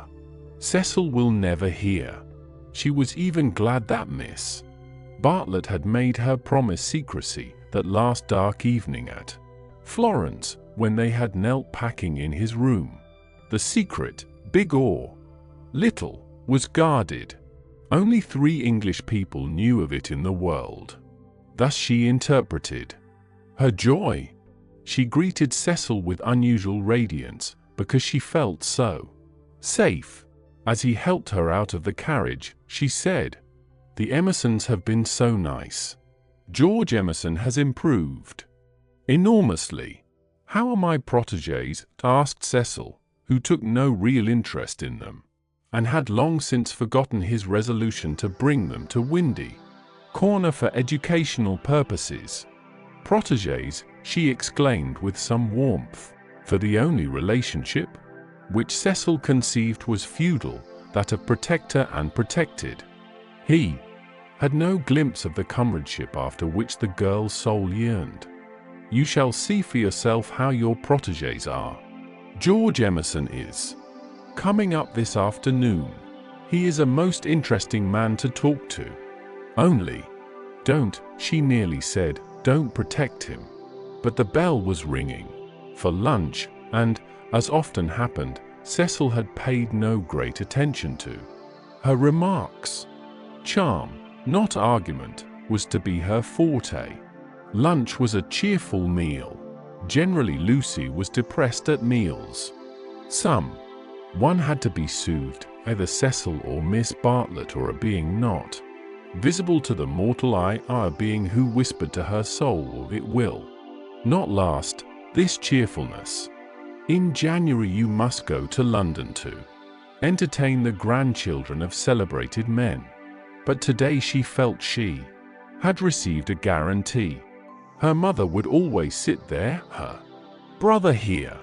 The sun, though it had moved a little since the morning, would never be hidden behind the western hills. After luncheon they asked her to play. She had seen Gluck's Armide that year, and played from memory the music of the enchanted garden, the music to which Renaud approaches beneath the light of an eternal dawn, the music that never gains, never wanes, but ripples forever like the tideless seas of fairyland. Such music is not for the piano, and her audience began to get restive, and Cecil, sharing the discontent, called out, "Now play us the other garden, the one in Parsifal." She closed the instrument. "Not very dutiful," said her mother's voice. Fearing that she had offended Cecil, she turned quickly round. There George was. He had crept in without interrupting her. "Oh, I had no idea," she exclaimed, getting very red, and then, without a word of greeting, she reopened the piano. Cecil should have the Parsifal and anything else that he liked. "Our performer has changed her mind," said Miss Bartlett, perhaps implying she will play the music to Mr. Emerson. Lucy did not know what to do nor even what she wanted to do. She played a few bars of the Flower Maiden song very badly and then she stopped. "I vote tennis," said Freddie, disgusted at the scrappy entertainment. "Yes, so do I." Once more she closed the unfortunate piano. "I vote you have amends for." "All right. Not for me, thank you," said Cecil. "I will not spoil the set." He never realized that it may be an act of kindness in a bad player to make up a fourth. "Oh, come along, Cecil.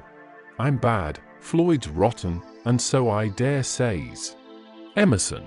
George corrected him. "I am not bad." One looked down one's nose at this. "Then certainly I won't play," said Cecil, while Miss Bartlett, under the impression that she was snubbing George, added, "I agree with you, Mr. Vyse. You had much better not play. Much better not." Minnie, rushing in where Cecil feared to tread, announced that she would play. "I shall miss every ball anyway, so what does it matter?" But Sunday intervened and stamped heavily upon the kindly suggestion. "Then it will have to be Lucy," said Mrs. Honeychurch. "You must fall back on Lucy. There is no other way out of it. Lucy, go and change your frock." Lucy's Sabbath was generally of this amphibious nature. She kept it without hypocrisy in the morning, and broke it without reluctance in the afternoon. As she changed her frock, she wondered whether Cecil was sneering at her. Really, she must overhaul herself and settle everything up before she married him. Mr. Floyd was her partner. She liked music, but how much better tennis seemed. How much better to run about in comfortable clothes than to sit at the piano and feel girt under the arms. Once more music appeared to her, the employment of a child. George served and surprised her by his anxiety to win. She remembered how he had sighed among the tombs at Santa Croce because things wouldn't fit, how after the death of that obscure Italian he had leant over the parapet by the Arno and said to her, "I shall want to live, I tell you." He wanted to live now, to win at tennis, to stand for all he was worth in the sun which had begun to decline and was shining in her eyes, and he did win. Ah, how beautiful the Weald looked! The hill stood out above its radiance, as Fiesole stands above the Tuscan plain, and the South Downs, if one chose, were the mountains of Carrara. She might be forgetting her Italy, but she was noticing more things in her England. One could play a new game with the view, and try to find in its innumerable folds some town or village that would do for Florence. Ah, how beautiful the Weald looked! But now Cecil claimed her? He chanced to be in a lucid, critical mood, and would not sympathize with exultation. He had been rather a nuisance all through the tennis, for the novel that he was reading was so bad that he was obliged to read it aloud to others. He would stroll round the precincts of the court and call out, "I say, listen to this, Lucy." 3 split infinitives. "Dreadful," said Lucy, and missed her stroke. When they had finished their set, he still went on reading. There was some murder scene, and really everyone must listen to it. Freddie and Mr. Floyd were obliged to hunt for a lost ball in the laurels, but the other two acquiesced. The scene is laid in Florence.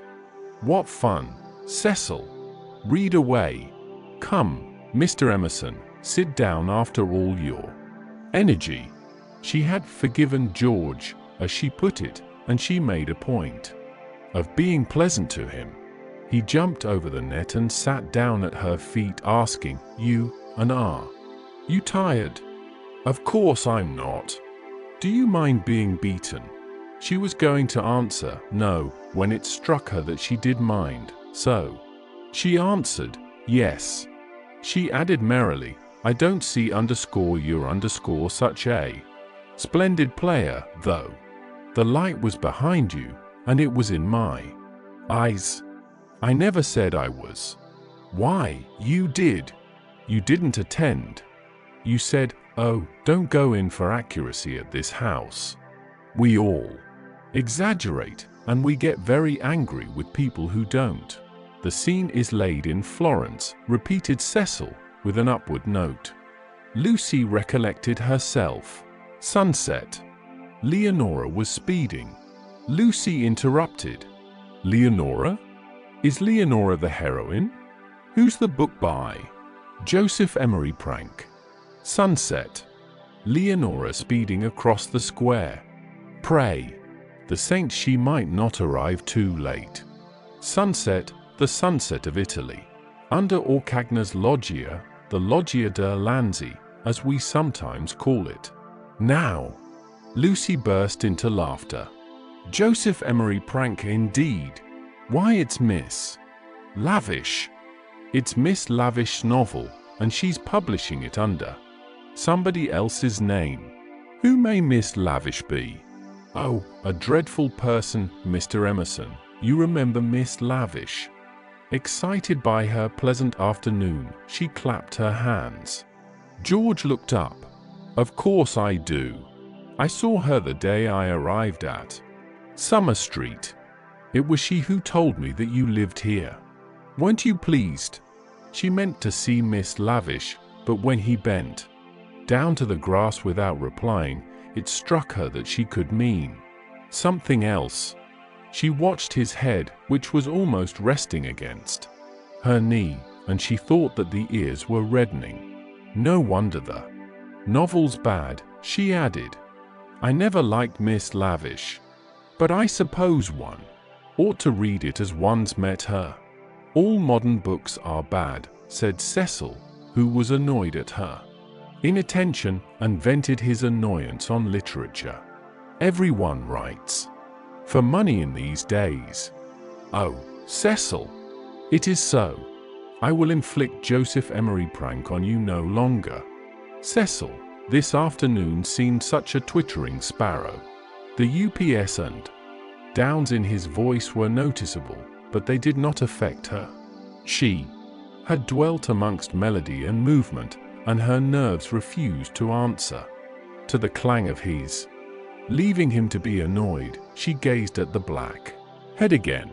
She did not want to stroke it, but she saw herself wanting to stroke it. The sensation was curious. "How do you like this view of ours, Mr. Emerson? I never notice much difference in views." "What do you mean?" "Because they're all alike. Because all that matters in them is distance and air." Said Cecil, uncertain whether the remark was striking or not. "My father," he looked up at her, and he was a little flushed, "says that there is only one perfect view, the view of the sky straight over our heads, and that all these views on earth are but bungled copies of it." "I expect your father has been reading Dante," said Cecil, fingering the novel, which alone permitted him to lead the conversation. "He told us another day that views are really crowds of trees and houses and hills, and are bound to resemble each other like human crowds, and that the power they have over us is sometimes supernatural. For the same reason." Lucy's lips parted. "For a crowd is more than the people who make it up. Something gets added to it, no one knows how, just as something has got added to those hills." He pointed with his racket to the South Downs. "What a splendid idea," she murmured. "I shall enjoy hearing your father talk again." I'm so sorry he's not so well. No, he isn't well. There's an absurd account of a view in this book, said Cecil. Also, that men fall into two classes, those who forget views and those who remember them, even in small rooms. Mr. Emerson, have you any brothers or sisters? None. Why? You spoke of us.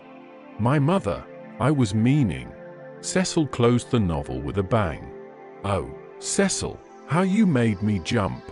I will inflict Joseph Emery prank on you no longer. I can just remember us all three going into the country for the day, and seeing as far as Hindhead. It is the first thing that I remember. Cecil got up. The man was ill-bred. He hadn't put on his coat after tennis. He didn't do. He would have strolled away if Lucy had not stopped him. Cecil, do read the thing about the view. Not while Mr. Emerson is here to entertain us. No, read away. I think nothing's funnier than to hear silly things read out loud. If Mr. Emerson thinks us frivolous, he can go. This struck Cecil as subtle and pleased him. It put their visitor in the position of a prig. Somewhat mollified, he sat down again. Mr. Emerson, go and find tennis balls. She opened the book. Cecil must have his reading and anything else that he liked. But her attention wandered to George's mother, who, according to Mr. Eager, had been murdered in the sight of God and, according to her son, had seen as far as Hindhead. Am I really to go? Asked George. No, of course not really, she answered. Chapter 2, said Cecil, yawning. Find me chapter 2, if it isn't bothering you. Chapter 2 was found, and she glanced at its opening sentences. She thought she had gone mad. Here, hand me the book. She heard her voice saying, it isn't worth reading, it's too silly to read. I never saw such rubbish, it oughtn't to be allowed to be printed. He took the book from her. Leonora, he read, sat pensive and alone. Before her lay the rich champaign of Tuscany, dotted over with many a smiling village. The season was spring. Miss Lavish knew, somehow, and had printed the past in draggled prose, for Cecil to read and for George to hear. A golden haze, he read. He read, afar off the towers of Florence, while the bank on which she sat was carpeted with violets. All unobserved, Antonio stole up behind her. Lest Cecil should see her face, she turned to George and saw his face. He read, there came from his lips no wordy protestation such as formal lovers use. No eloquence was his, nor did he suffer from the lack of it. He simply enfolded her in his manly arms. This isn't the passage I wanted, he informed them. There is another, much funnier, further on. He turned over the leaves. Should we go into tea? Said Lucy, whose voice remained steady. She led the way up the garden, Cecil following her. George last. She thought a disaster was averted. But when they entered the shrubbery it came. The book, as if it had not worked mischief enough, had been forgotten, and Cecil must go back for it, and George, who loved passionately, must blunder against her in the narrow path. No, she gasped, and, for the second time, was kissed by him. As if no more was possible, he slipped back. Cecil rejoined her. They reached the upper lawn alone. Chapter 16. Lying to George. But Lucy had developed since the spring. That is to say, she was now better able to stifle the emotions of which the conventions and the world disapprove. Though the danger was greater, she was not shaken by deep sobs. She said to Cecil, I am not coming in to tea, tell mother, I must write some letters, and went up to her room. Then she prepared for action. Love felt and returned, love which our bodies exact an hour. Hearts have transfigured, love, which is the most real thing that we shall ever meet, reappeared now as the world's enemy, and she must stifle it. She sent for Miss Bartlett. The contest lay not between love and duty. Perhaps there never is such a contest. It lay between the real and the pretended, and Lucy's first aim was to defeat herself.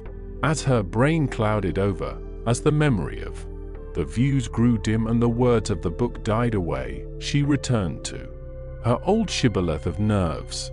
She'd conquered her breakdown. Tampering with the truth, she forgot that the truth had ever been.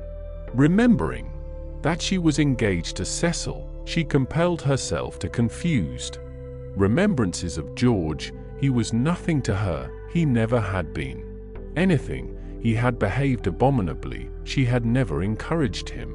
The armor of falsehood is subtly wrought out of darkness and hides a man, not only from others, but from his own soul. In a few moments Lucy was equipped for battle. Something too awful has happened, she began, as soon as her cousin arrived. Do you know anything about Miss Lavish's novel? Miss Bartlett looked surprised and said that she had not read the book, nor known that it was published. Eleanor was a reticent woman at heart. There is a scene in it. The hero and heroine make love. Do you know about that?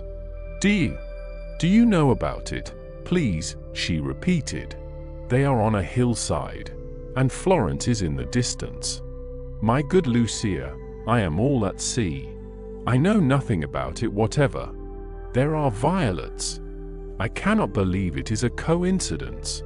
Charlotte, how could you have told her? I have thought before.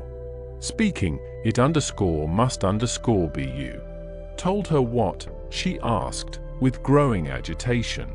About that dreadful afternoon in February. Miss Bartlett was genuinely moved. Oh, Lucy, dearest girl, she hasn't put that in her book. Lucy nodded. Not so that one could recognize it. Yes. Then never more shall Eleanor Lavish be a friend of mine. So you did tell. I did just happen, when I had tea with her at Rome, in the course of conversation. But Charlotte, what about the promise you gave me when we were packing? Why did you tell Miss Lavish, when you wouldn't even let me tell? Mother, I will never forgive Eleanor. She has betrayed my confidence. Why did you tell her, though? This is a most serious thing. Why does anyone tell anything? The question is eternal, and it was not surprising that Miss Bartlett should only sigh faintly in response. She had done wrong, she admitted it. She only hoped that she had not done harm. She had told Eleanor in the strictest confidence. Lucy stamped with irritation. Cecil happened to read out the passage aloud to me and to Mr. Emerson. It upset Mr. Emerson and he insulted me again. Behind Cecil's back. Ooh, is it possible that men are such brutes? Behind Cecil's back as we were walking up the garden, Miss Bartlett burst into self-accusations and regrets. What is to be done now? Can you tell me? Oh, Lucy, I shall never forgive myself, never to my dying day. Fancy if your prospects. I know, said Lucy, wincing at the word. I see now why you wanted me to tell Cecil, and what you meant by some other source. You knew that. You had told Miss Lavish, and that she was not reliable. It was Miss Bartlett's turn to wince. However, said the girl, despising her cousin's shiftiness, what's done's done. You have put me in a most awkward position. How am I to get out of it? Miss Bartlett could not think. The days of her energy were over. She was a visitor, not a chaperone, and a discredited visitor at that. She stood with clasped hands while the girl worked herself into the necessary rage. That man must have such a setting down that he won't forget. And who's to give it him? I can't tell Mother now, owing to you. Nor Cecil, Charlotte, owing to you. I am caught up every way. I think I shall go mad.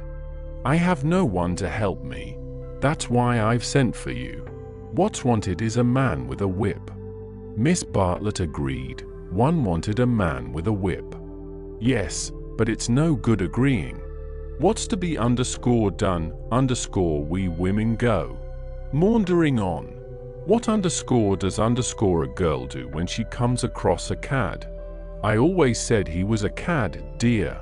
Give me credit for that, at all events. From the very first moment when he said his father was having a bath.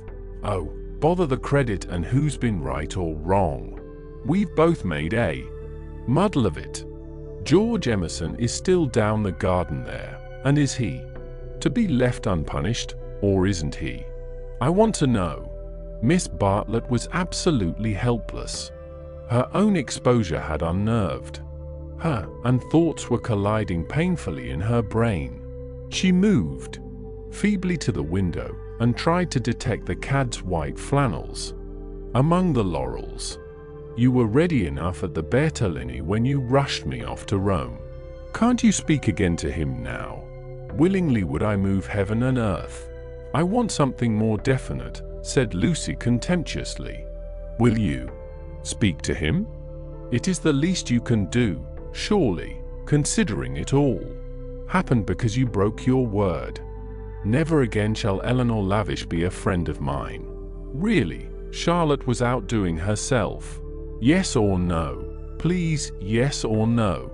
It is the kind of thing that only a gentleman can settle. George Emerson was coming up the garden with a tennis ball in his hand.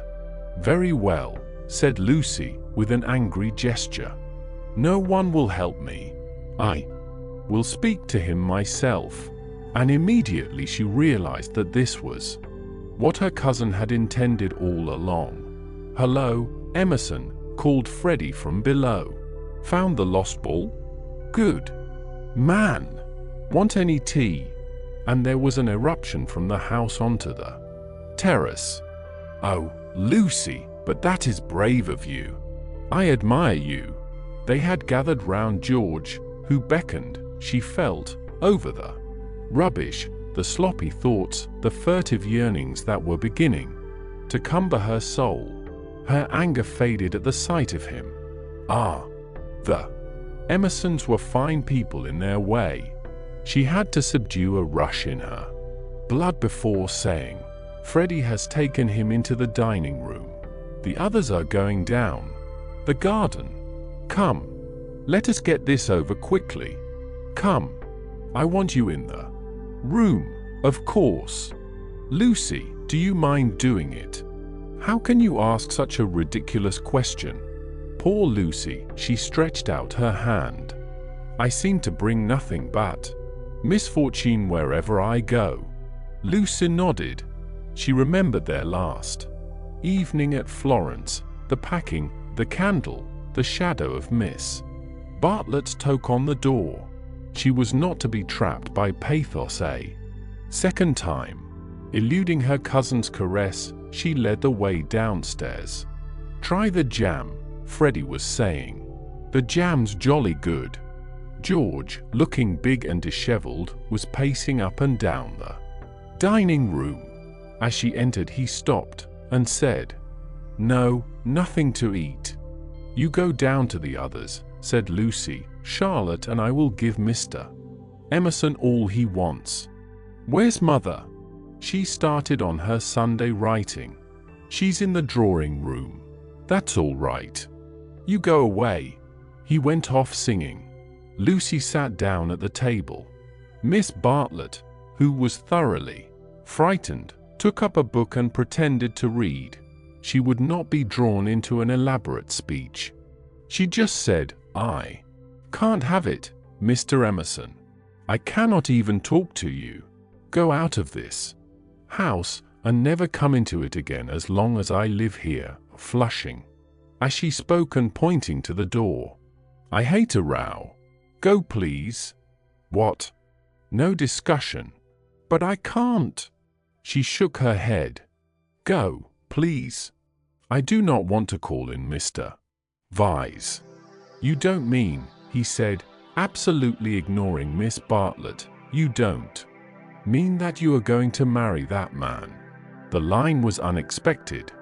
She shrugged her shoulders as if his vulgarity wearied her. You are merely ridiculous, she said quietly. Then his words rose gravely over hers. You cannot live with Vyse. He's only for an acquaintance. He is for society and cultivated talk. He should know no one intimately, least of all a woman. It was a new light on Cecil's character. Have you ever talked to Vyse without feeling tired? I can scarcely discuss. No, but have you ever? He is the sort who are all right so long as they keep to things, books, pictures, but kill when they come to people. That's why I'll speak out through all this muddle even now. It's shocking enough to lose you in any case, but generally a man must deny himself joy, and I would have held back if your Cecil had been a different person. I would never have let myself go. But I saw him first in the National Gallery when he winced because my father mispronounced the names of great painters. Then he brings us here, and we find it is to play some silly trick on a kind neighbor. That is the man all over, playing tricks on people, on the most sacred form of life that he can find. Next, I meet you together, and find him protecting and teaching you and your mother to be shocked, when it was for you to settle whether you were shocked or no. Cecil all over again. He daren't let a woman decide. He's the type who's kept Europe back for 1,000 years. Every moment of his life he's forming you, telling you what's charming or amusing or ladylike, telling you what a man thinks womanly. And you of all women, listen to his voice instead of to your own. So it was at the rectory, when I met you both again, so it has been the whole of this afternoon. Therefore, or not therefore I kissed you. Because the book made me do that, and I wish to goodness I had more self-control. I'm not ashamed. I don't apologize. But it has frightened you, and you may not have noticed that I love you. Or would you have told me to go, and dealt with a tremendous thing so lightly? But, therefore I settled to fight him. Lucy thought of a very good remark. You say Mr. Vyse wants me to listen to him, Mr. Emerson. Pardon me for suggesting that you have caught the habit. And he took the shoddy reproof and touched it into immortality. He said, yes, I have, and sank down as if suddenly weary. I'm the same kind of brute at bottom. This desire to govern a woman, it lies very deep, and men and women must fight it together before they shall enter the garden. But I do love you surely in a better way than he does. He thought, yes, really in a better way. I want you to have your own thoughts even when I hold you in my arms. He stretched them towards her.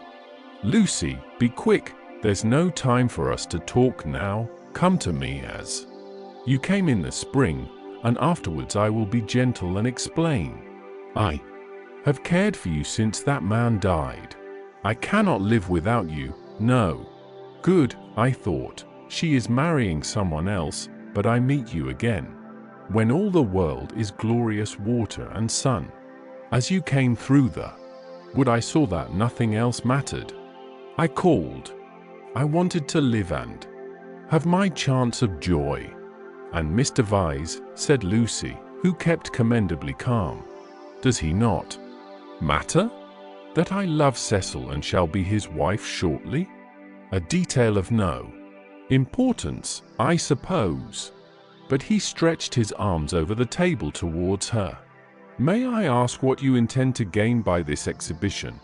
He said, it is our last chance. I shall do all that I can. And as if he had done all else, he turned to Miss Bartlett, who sat like some portent against the skies of the evening. "You wouldn't stop us this second time if you understood," he said. "I have been into the dark, and I am going back into it unless you will try to understand." Her long, narrow head drove backwards and forwards, as though demolishing some invisible obstacle. She did not answer. "It is being young," he said quietly, picking up his racket from the floor and preparing to go. "It is being certain that Lucy cares for me. Really. It is that love and youth matter intellectually." In silence the two women watched him. His last remark, they knew, was nonsense, but was he going after it or not? Would not he, the cad, the charlatan, attempt a more dramatic finish? No. He was apparently content. He left them, carefully closing the front door, and when they looked through the hall window, they saw him go up the drive and begin to climb the slopes of withered fern behind the house. Their tongues were loosed, and they burst into stealthy rejoicings. "Oh, Lucia, come back here. Oh, what an awful man." Lucy had no reaction, at least, not yet. "Well, he amuses me," she said. "Either I'm mad, or else he is, and I'm inclined to think it's the latter. One more fuss through with you, Charlotte. Many thanks. I think, though, that this is the last. My admirer will hardly trouble me again." And Miss Bartlett, too, essayed the roguish. "Well, it isn't everyone who could boast such a conquest, dearest, is it? Oh, one oughtn't to laugh, really. It might have been very serious. But you were so sensible and brave, so unlike the girls of my day. Let's go down to them." But once in the open air, she paused. Some emotion, pity, terror, love, but the emotion was strong, seized her, and she was aware of autumn. Summer was ending, and the evening brought her odors of decay, the more pathetic because they were reminiscent of spring. That something or other mattered intellectually. A leaf, violently agitated, danced past her, while other leaves lay motionless. That the earth was hastening to re-enter darkness and the shadows of those trees over Windy Corner? "Hello, Lucy. There's still light enough for another set, if you tool. Hurry. Mr. Emerson has had to go. What a nuisance. That spoils the four. I say, Cecil, do play, do. There's a good chapter. It's Floyd's last day. Do play tennis with us. Just this once." Cecil's voice came, "My dear Freddie, I am no athlete. As you well remarked this very morning, there are some chaps who are no good for anything but books. I plead guilty to being such a chap, and will not inflict myself on you." The scales fell from Lucy's eyes. How had she stood Cecil for a moment? He was absolutely intolerable, and the same evening she broke off her engagement. Chapter 17. Lying to Cecil. He was bewildered. He had nothing to say. He was not even angry, but stood with a glass of whiskey between his hands, trying to think what had led her to such a conclusion. She had chosen the moment before bed, when, in accordance with their bourgeois habit, she always dispensed drinks to the men.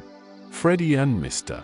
Floyd were sure to retire with their glasses, while Cecil invariably lingered, sipping at his while she locked up the sideboard. "I am very sorry about it," she said. "I have carefully thought things over. We are too different. I must ask you to release me, and try to forget that there ever was such a foolish girl." It was a suitable speech, but she was more angry than sorry, and her voice showed it. "Different? How? I haven't had a really good education, For one thing," she continued, still on her knees by the sideboard, "my Italian trip came too late. And I am forgetting all that I learnt there.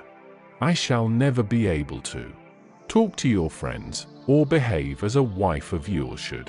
I don't understand you. You aren't like yourself. You're tired, Lucy." "Tired," she retorted, kindling at once. "That is exactly like you.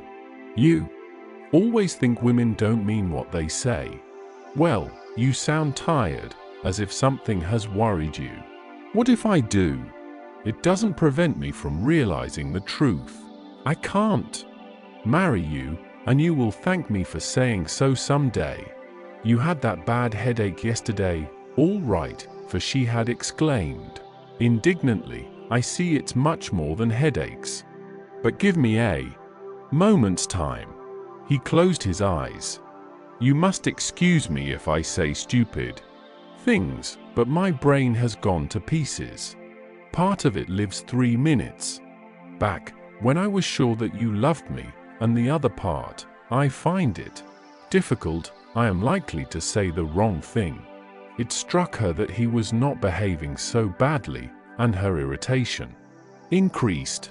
She again desired a struggle, not a discussion, to bring on the crisis. She said, "There are days when one sees clearly, and this is one of them.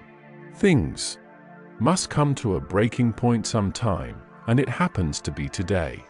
If you want to know, quite a little thing decided me to speak to you when you wouldn't play tennis with Freddie." "I never do play tennis," said Cecil, painfully bewildered. "I never could play." "I don't understand a word you say. You can play well enough to make up a 4. I thought it abominably selfish of you." "No, I can't." "Well, never mind the tennis. Why couldn't you have warned me if you felt anything wrong? You talked of our wedding at lunch. At least, you let me talk." "I knew you wouldn't understand," said Lucy quite crossly. "I might have known there would have been these dreadful explanations. Of course, it isn't the tennis. That was only the last straw to all I have been feeling for weeks. Surely it was better not to speak until I felt certain." She developed this position. "Often before I have wondered if I was fitted for your wife, for instance, in London. And are you fitted to be my husband? I don't think so.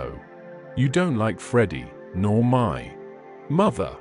There was always a lot against our engagement, Cecil, but all our relations seemed pleased, and we met so often, and it was no good mentioning it until all things came to a point. They have. Today, I see clearly. I must speak. That's all." "I cannot think you were right," said Cecil gently. "I cannot tell why. But though all that you say sounds true, I feel that you are not treating me fairly. It's all too horrible. What's the good of a scene? No good. But surely I have a right to hear a little more." He put down his glass and opened the window. From where she knelt, jangling her keys, she could see a slit of darkness, and, peering into it, as if it would tell him that little more, his long, thoughtful face. "Don't open the window, and you'd better draw the curtain, too, Freddie, or anyone might be outside." He obeyed. "I really think we had better go to bed, if you don't mind. I shall only say things that will make me unhappy afterwards. As you say, it is all too horrible, and it is no good talking." But to Cecil, now that he was about to lose her, she seemed each moment more desirable. He looked at her, instead of through her, for the first time since they were engaged. From a Leonardo she had become a living woman, with mysteries and forces of her own, with qualities that even eluded art. His brain recovered from the shock, and, in a burst of genuine devotion, he cried, "But I love you, and I did think you loved me." "I did not," she said. "I thought I did at first. I am sorry, and ought to have refused you this last time, too." He began to walk up and down the room, and she grew more and more vexed at his dignified behavior. She had counted on his being petty. It would have made things easier for her. By a cruel irony, she was drawing out all that was finest in his disposition. "You don't love me, evidently. I dare say you are right not to. But it would hurt a little less if I knew why." Because a phrase came to her, and she accepted it. "You're the sort who can't know anyone intimately." A horrified look came into his eyes. "I don't mean exactly that. But you will question me, though I beg you not to, and I must say something. It is that, more or less, when we were only acquaintances, you let me be myself, but now you're always protecting me." Her voice swelled. "I won't be protected. I will choose for myself what is ladylike and right. To shield me is an insult. Can't I be trusted to face the truth, but I must get it second-hand through you? A woman's place. You despise my mother, I know you do, because she's conventional and bothers over puddings, but, oh goodness." She rose to her feet. "Conventional, Cecil, you're that, for you may understand beautiful things, but you don't know how to use them, and you wrap yourself up in art and books and music, and would try to wrap up me. I won't be stifled, not by the most glorious music, for people are more glorious, and you hide them from me. That's why I break off my engagement. You were all right as long as you kept to things, but when you came to people," she stopped. There was a pause. Then Cecil said with great emotion, "It is true. True on the whole," she corrected, full of some vague shame. "True, every word. It is a revelation. It is I.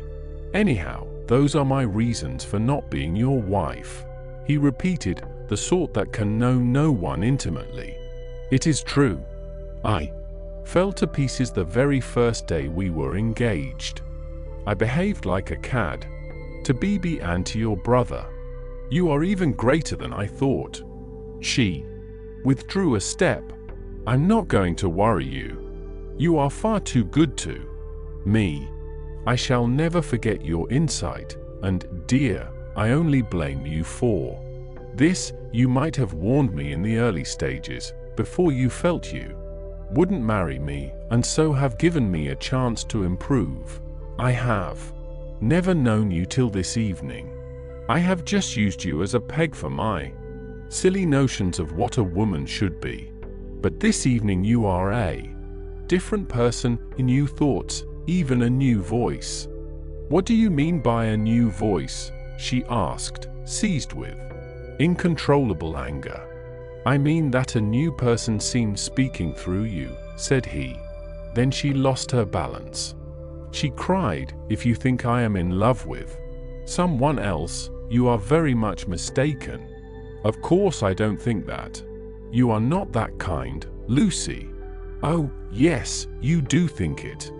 It's your old idea, the idea that has kept Europe back. I mean the idea that women are always thinking of men. If a girl breaks off her engagement, everyone says, 'Oh, she had someone else in her mind, she hopes to get someone else.' It's disgusting, brutal, as if a girl can't break it off for the sake of freedom." He answered reverently, "I may have said that in the past. I shall never say it again. You have taught me better." She began to redden and pretended to examine the windows again. "Of course, there is no question of someone else in this, no jilting or any such nauseous stupidity. I beg your pardon most humbly if my words suggested that there was. I only meant that there was a force in you that I hadn't known of up till now. All right, Cecil, that will do. Don't apologize to me. It was my mistake. It is a question between ideals, yours and mine, pure abstract ideals. And yours are the nobler. I was bound up in the old vicious notions. And all the time you were splendid and new. His voice broke. I must actually thank you for what you have done, for showing me what I really solemnly, I thank you for showing me a true woman. Will you shake hands? Of course I will, said Lucy, twisting up her other hand in the curtains. Good night, Cecil. Goodbye. That's all right.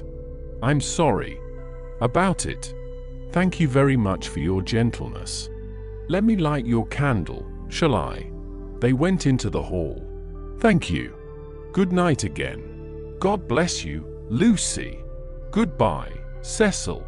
She watched him steal upstairs, while the shadows from 3 banisters passed over her face like the beat of wings. On the landing he paused, strong in his renunciation, and gave her a look of memorable beauty. For all his culture, Cecil was an ascetic at heart, and nothing in his love became him like the leaving of it. She could never marry. In the tumult of her soul, that stood firm, Cecil believed in her. She must someday believe in herself. She must be one of the women whom she had praised so eloquently, who care for liberty and not for men. She must forget that George loved her, that George had been thinking through her and gained her this honorable release, that George had gone away into, what was it? The darkness. She put out the lamp. It did not do to think, nor, for the matter of that, to feel. She gave up trying to understand herself, and joined the vast armies of the benighted, who follow neither the heart nor the brain, and march to their destiny by catchwords. The armies are full of pleasant and pious folk, but they have yielded to the only enemy that matters, the enemy within. They have sinned against passion and truth, and vain will be their strife after virtue. As the years pass, they are censured. Their pleasantry and their piety show cracks, their wit becomes cynicism, their unselfishness hypocrisy. They feel and produce discomfort. Wherever they go, they have sinned against Eros and against Pallas, Athene, and not by any heavenly intervention, but by the ordinary course of nature. Those allied deities will be avenged. Lucy entered this army when she pretended to George that she did not love him, and pretended to Cecil that she loved no one. The night received her as it had received Miss Bartlett 30 years before. Chapter 18. Lying to Mr. Beebe, Mrs. Honeychurch, Freddie, and the servants. Windy Corner lay, not on the summit of the ridge, but a few hundred feet down the southern slope, at the springing of one of the great buttresses that supported the hill. On either side of it was a shallow ravine filled with ferns and pine trees, and down the ravine on the left ran the highway into the Weald. Whenever Mr. Beebe crossed the ridge and caught sight of these noble dispositions of the earth, and, poised in the middle of them, Windy Corner, he laughed. The situation was so glorious, the house so commonplace, not to say impertinent. The late Mr. Honeychurch had affected the cube because it gave him the most accommodation for his money, and the only addition made by his widow had been a small turret, shaped like a rhinoceros horn, where she could sit in wet weather and watch the carts going up and down the road. So impertinent, and yet the house did, for it was the home of people who loved their surroundings.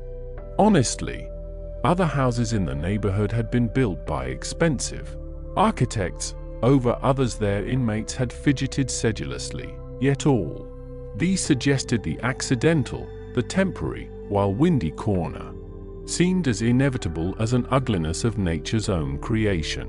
One might laugh at the house, but one never shuddered. Mr. Beebe was bicycling over this Monday afternoon with a piece of gossip. He had heard from the Miss Allens, these admirable ladies, since they could not go to Sissy Villa, had changed their plans. They were going to Greece instead. Since Florence did my poor sister so much good, wrote Miss Catherine, we do not see why we should not try Athens this winter. Of course, Athens is a plunge, and the doctor has ordered her special digestive bread, but after all, we can take that with us, and it is only getting first into a steamer and then into a train. But is there an English church? And the letter went on to say, I do not expect we shall go any further than Athens, but if you knew of a really comfortable pension at Constantinople, we should be so grateful.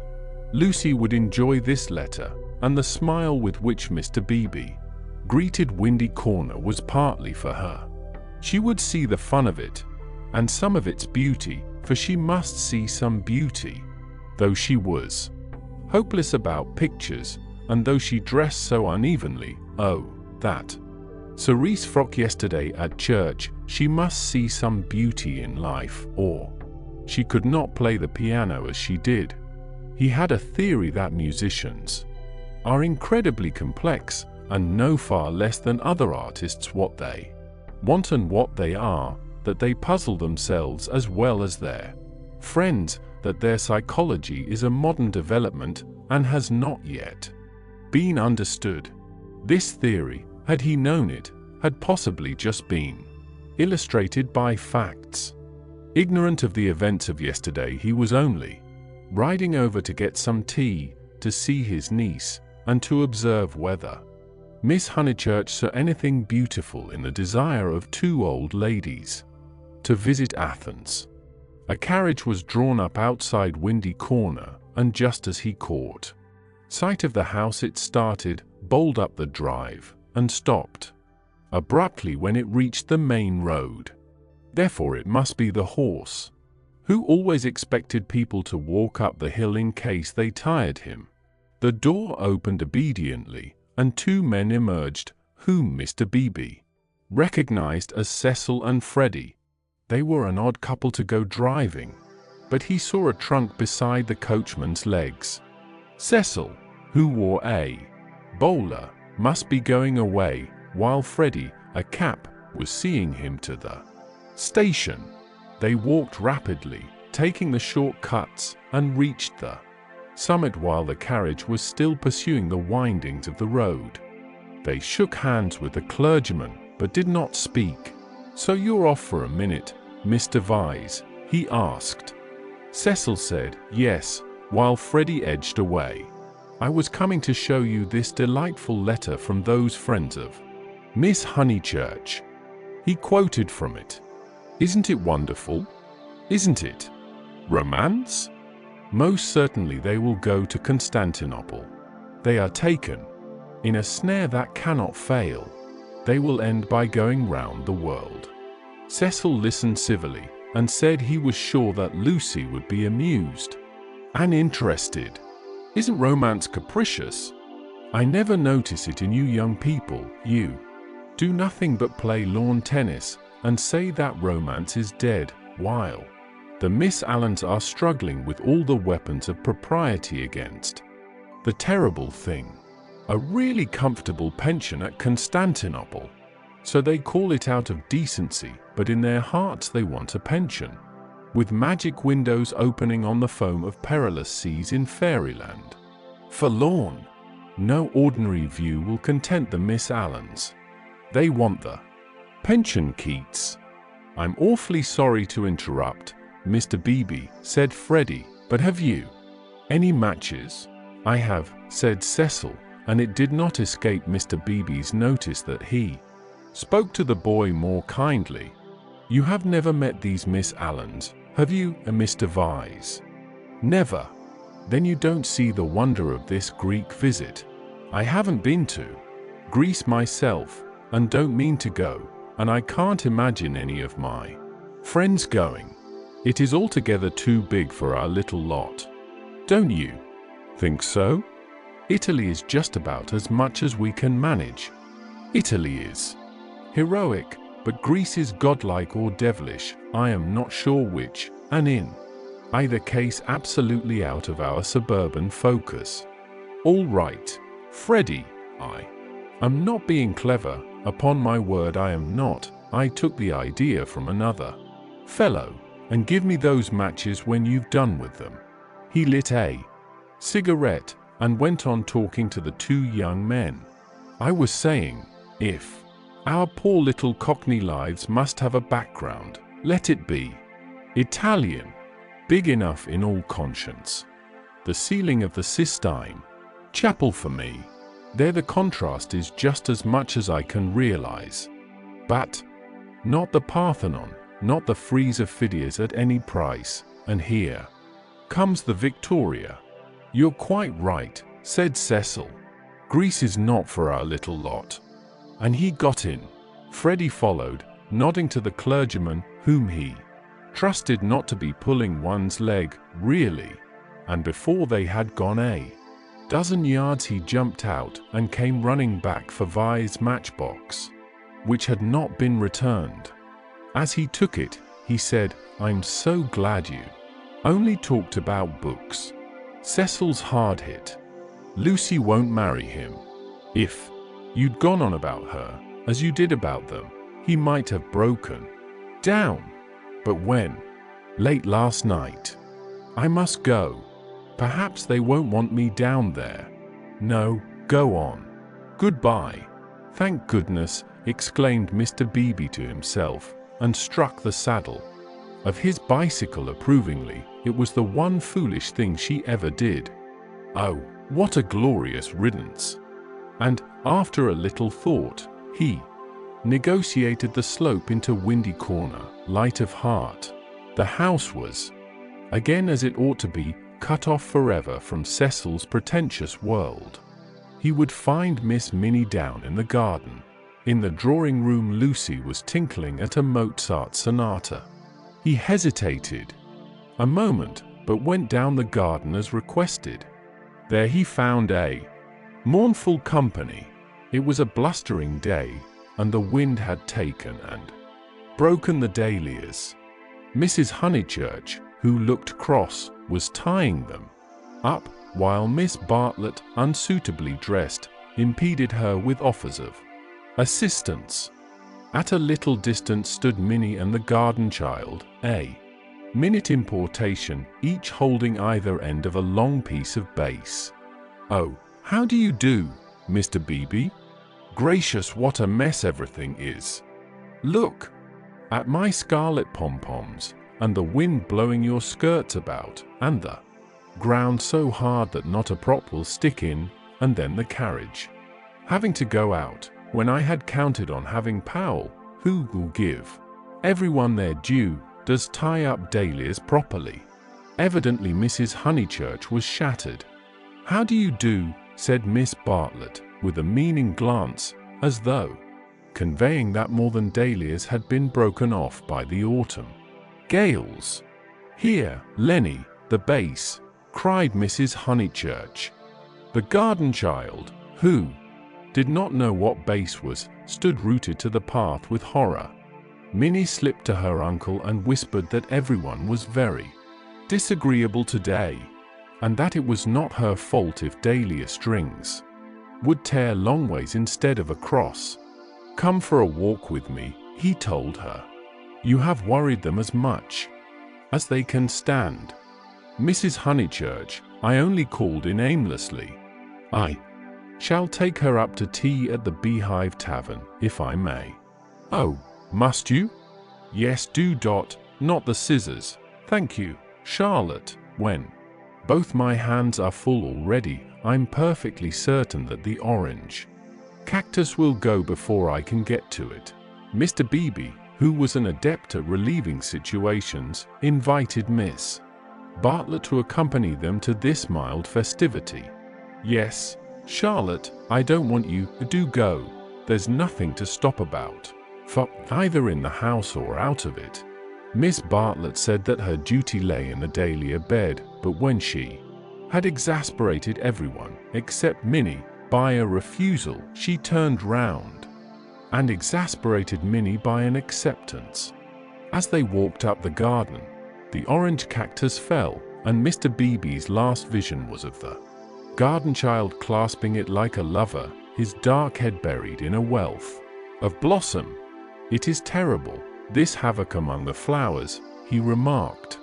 "It is always terrible when the promise of months is destroyed in a moment," enunciated Miss Bartlett. "Perhaps we ought to send Miss Honeychurch down to her mother. Or will she come with us? I think we had better leave Lucy to herself and to her own pursuits. They're angry with Miss Honeychurch because she was late for breakfast," whispered Minnie, "and Floyd has gone, and Mr. Vyse has gone, and Freddie won't play with me.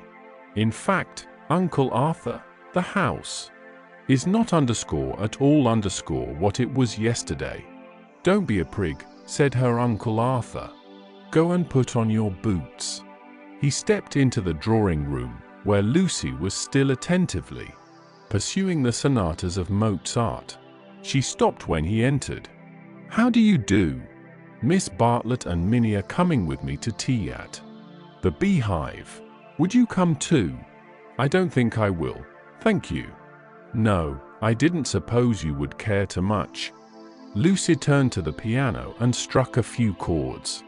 "How delicate those sonatas are," said Mr. Beebe, though at the bottom of his heart he thought them silly little things. Lucy passed into Schumann. "Miss Honeychurch?" "Yes. I met them on the hill. Your brother told me." "Oh, he did?" She sounded annoyed. Mr. Beebe felt hurt, for he had thought that she would like him to be told. "I needn't say that, it will go no further." "Mother, Charlotte, Cecil, Freddie, you," said Lucy, playing a note for each person who knew, and then playing a sixth note. "If you'll let me say so, I am very glad, and I am certain that you have done the right thing. So I hoped other people would think, but they don't seem to." I could see that Miss Bartlett thought it unwise. "So does Mother. Mother minds dreadfully." "I am very sorry for that," said Mr. Beebe with feeling. Mrs. Honeychurch, who hated all changes, did mind, but not nearly as much as her daughter pretended, and only for the minute. It was really a ruse of Lucy's to justify her despondency, a ruse of which she was not herself conscious, for she was marching in the armies of darkness. And Freddie minds. Still, Freddie never hit it off with Vyse much, did he? I gathered that he disliked the engagement, and felt it might separate him from you. Boys are so odd. Minnie could be heard arguing with Miss Bartlett through the floor. Tea at the Beehive apparently involved a complete change of apparel. Mr. Beebe saw that Lucy, very properly, did not wish to discuss her action. So after a sincere expression of sympathy, he said, "I have had an absurd letter from Miss Allen. That was really what brought me over. I thought it might amuse you all." "How delightful," said Lucy, in a dull voice. For the sake of something to do, he began to read her the letter. After a few words her eyes grew alert, and soon she interrupted him with, "Going abroad? When do they start?" "Next week, I gather." "Did Freddie say whether he was driving straight back?" "No, he didn't. Because I do hope he won't go gossiping." So she did want to talk about her broken engagement. Always complaisant, he put the letter away. But she at once exclaimed in a high voice, "Oh, do tell me more about the Miss Allens. How perfectly splendid of them to go abroad. I want them to start from Venice and go in a cargo steamer down the Illyrian coast." She laughed heartily. "Oh, delightful. I wish they'd take me. Has Italy filled you with the fever of travel?" "Perhaps George Emerson is right. He says that Italy is only an euphemism for fate. Oh, not Italy, but Constantinople. I have always longed to go to Constantinople. Constantinople is practically Asia, isn't it? Mr. Beebe reminded her that Constantinople was still unlikely, and that the Miss Allens only aimed at Athens, with Delphi, perhaps, if the roads are safe. But this made no difference to her enthusiasm. She had always longed to go to Greece even more, it seemed. He saw, to his surprise, that she was apparently serious. I didn't realize that you and the Miss Allens were still such friends. After Sissy Villa. Oh, that's nothing. I assure you Sissy Villa's nothing to me. I would give anything to go with them. Would your mother spare you again so soon? You have scarcely been home. 3 months. She must spare me, cried Lucy, in growing excitement. I simply must go away. I have to. She ran her fingers hysterically through her hair. Don't you see that I have to go away? I didn't realize at the time, and of course I want to see Constantinople so particularly. You mean that since you have broken off your engagement you feel? Yes, yes. I knew you'd understand. Mr. Beebe did not quite understand. Why could not Miss Honeychurch repose in the bosom of her family? Cecil had evidently taken up the dignified line and was not going to annoy her. Then it struck him that her family itself might be annoying. He hinted this to her, and she accepted the hint eagerly. Yes, of course, to go to Constantinople until they are used to the idea and everything has calmed down. I am afraid it has been a bothersome business, he said gently. No, not at all.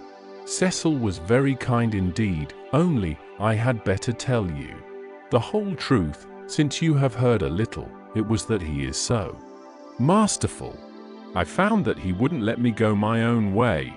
He would improve me in places where I can't be improved. Cecil won't let a woman decide for herself. In fact, he daren't. What nonsense I do talk. But that is the kind of thing. It is what I gathered from my own observation of Mr. Vyse. It is what I gather from all that I have known of you. I do sympathize and agree. Most profoundly. I agree so much that you must let me make one little criticism. Is it worthwhile rushing off to Greece? But I must go somewhere, she cried. I have been worrying all the morning, and here comes the very thing. She struck her knees with clenched fists, and repeated, I must. And the time I shall have with Mother, and all the money she spent on me last spring. You all think much too highly of me. I wish you weren't so kind. At this moment Miss Bartlett entered, and her nervousness increased. I must get away, ever so far. I must know my own mind and where I want to go. Come along, tea, said Mr. Beebe, and bustled his guests out of the front door. He hustled them so quickly that he forgot his hat. When he returned for it he heard, to his relief and surprise, the tinkling of a Mozart sonata. She is playing again, he said to Miss Bartlett. Lucy can always play, was the acid reply. One is very thankful that she has such a resource. She is evidently much worried, as, of course, she ought to be. I know all about it. The marriage was so near that it must have been a hard struggle before she could wind herself up to speak. Miss Bartlett gave a kind of wriggle, and he prepared for a discussion. He had never fathomed Miss Bartlett, as he had put it to himself at Florence. She might yet reveal depths of strangeness, if not of meaning. But she was so unsympathetic that she must be reliable. He assumed that much, and he had no hesitation in discussing Lucy with her. Minnie was fortunately collecting ferns. She opened the discussion with, "We had much better let the matter drop. I wonder. It is of the highest importance that there should be no gossip in Summer Street. It would be _death_ to gossip about Mr. Vy's dismissal. At the present moment." Mr. Beebe raised his eyebrows. "Death is a strong word, surely too strong. There was no question of tragedy." He said, "Of course, Miss Honeychurch will make the fact public in her own way, and when she chooses.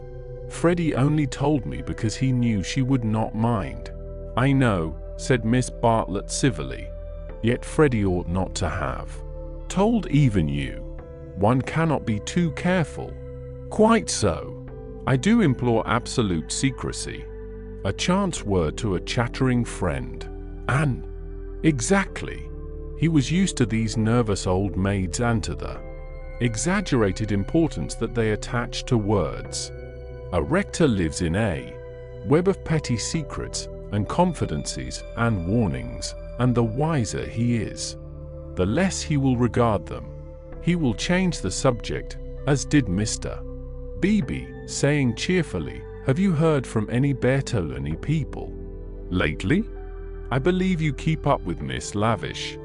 It is odd how we of that pension, who seemed such a fortuitous collection, have been working into one another's lives. 2, 3, 4, 6 of us, no, 8, I had forgotten the Emersons, have kept more or less in touch. We must really give the Signora a testimonial." And, Miss Bartlett not favouring the scheme, they walked up the hill in a silence which was only broken by the rector naming some fern. On the summit they paused. The sky had grown wilder since he stood there last hour, giving to the land a tragic greatness that is rare in Surrey. Grey clouds were charging across tissues of white, which stretched and shredded and tore slowly, until through their final layers there gleamed a hint of the disappearing blue. Summer was retreating. The wind roared, the trees groaned, yet the noise seemed insufficient for those vast operations in heaven. The weather was breaking up, broken, and it is a sense of the fit rather than of the supernatural that equips such crises with the salvos of angelic artillery. Mr. Beebe's eyes rested on Windy Corner, where Lucy sat, practicing Mozart. No smile came to his lips, and, changing the subject again, he said, "We shan't have rain, but we shall have darkness, so let us hurry on." The darkness last night was appalling. They reached the Beehive Tavern at about 5 o'clock. That amiable hostelry possesses a veranda in which the young and the unwise do dearly love to sit, while guests of more mature years seek a pleasant, sanded room and have tea at a table comfortably. Mr. Beebe saw that Miss Bartlett would be cold if she sat out, and that Minnie would be dull if she sat in, so he proposed a division of forces. They would hand the child her food through the window. Thus he was incidentally enabled to discuss the fortunes of Lucy. "I have been thinking, Miss Bartlett," he said, "and, unless you very much object, I would like to reopen that discussion." She bowed. "Nothing about the past. I know little and care less about that. I am absolutely certain that it is to your cousin's credit. She has acted loftily and rightly, and it is like her gentle modesty to say that we think too highly of her. But the future. Seriously, what do you think of this Greek plan?" He pulled out the letter again. "I don't know whether you overheard, but she wants to join the Miss Allens in their mad career. It's all, I can't explain, it's wrong." Miss Bartlett read the letter in silence, laid it down, seemed to hesitate, and then read it again. "I can't see the point of it myself. To his astonishment, she replied, "There I cannot agree with you. In it, I spy Lucy's salvation." Really? Now, why? She wanted to leave Windy Corner. I know, but it seems so odd. So unlike her, so I was going to say selfish. It is natural, surely, after such painful scenes, that she should desire a change. Here, apparently, was one of those points that the male intellect. Mr. Beebe exclaimed, "So she says herself, and since another lady agrees with her, I must own that I am partially convinced. Perhaps she must have a change. I have no sisters and I don't understand these things. But why need she go as far as Greece?" "You may well ask that," replied Miss Bartlett, who was evidently interested and had almost dropped her evasive manner. "Why Greece? What is it, Minnie dear, jam? Why not Tunbridge Wells?" "Oh, Mr. Beebe, I had a long and most unsatisfactory interview with dear Lucy this morning. I cannot help her. I will say no more. Perhaps I have already said too much. I am not to talk. I wanted her to spend 6 months with me at Tunbridge Wells, and she refused." Mr. Beebe poked at a crumb with his knife. "But my feelings are of no importance. I know too well that I get on Lucy's nerves. Our tour was a failure. She wanted to leave Florence, and when we got to Rome she did not want to be in Rome, and all the time I felt that I was spending her mother's money." "Let us keep to the future, though," interrupted Mr. Beebe. "I want your advice." "Very well," said Charlotte, with a choky abruptness that was new to him, though familiar to Lucy. "I for one will help her to go to Greece." "Will you?" Mr. Beebe considered. "It is absolutely necessary," she continued, lowering her veil and whispering through it with a passion, an intensity, that surprised him. "I know, I underscore. The darkness was coming on, and he felt that this odd woman really did know. She must not stop here a moment, and we must keep quiet till she goes. I trust that the servants know nothing afterwards, but I may have said too much already. Only, Lucy and I are helpless against Mrs. Honeychurch alone. If you help we may succeed. Otherwise, she repeated as if the word held finality. "Yes, I will help her," said the clergyman, setting his jaw firm. "Come, let us go back now, and settle the whole thing up." Miss Bartlett burst into florid gratitude. The tavern sign, a beehive, trimmed evenly with bees, creaked in the wind outside as she thanked him. Mr. Beebe did not quite understand the situation, but then he did not desire to understand it, nor to jump to the conclusion of another man that would have attracted a grosser mind. He only felt that Miss Bartlett knew of some vague influence from which the girl desired to be delivered, and which might well be clothed in the fleshly form. Its very vagueness spurred him into knight-errantry. His belief in celibacy, so reticent, so carefully concealed beneath his tolerance and culture, now came to the surface and expanded like some delicate flower. They that marry do well, but they that refrain do better. So ran his belief, and he never heard that an engagement was broken off, but with a slight feeling of pleasure. In the case of Lucy, the feeling was intensified through dislike of Cecil, and he was willing to go further, to place her out of danger until she could confirm her resolution of virginity. The feeling was very subtle and quite undogmatic, and he never imparted it to any other of the characters in this entanglement. Yet it existed, and it alone explains his action subsequently, and his influence on the action of others. The compact that he made with Miss Bartlett in the tavern was to help not only Lucy, but religion also. They hurried home through a world of black and grey. He conversed on indifferent topics: the Emersons' need of a housekeeper, servants, Italian servants, novels about Italy, novels with a purpose. Could literature influence life? Windy Corner glimmered. In the garden, Mrs.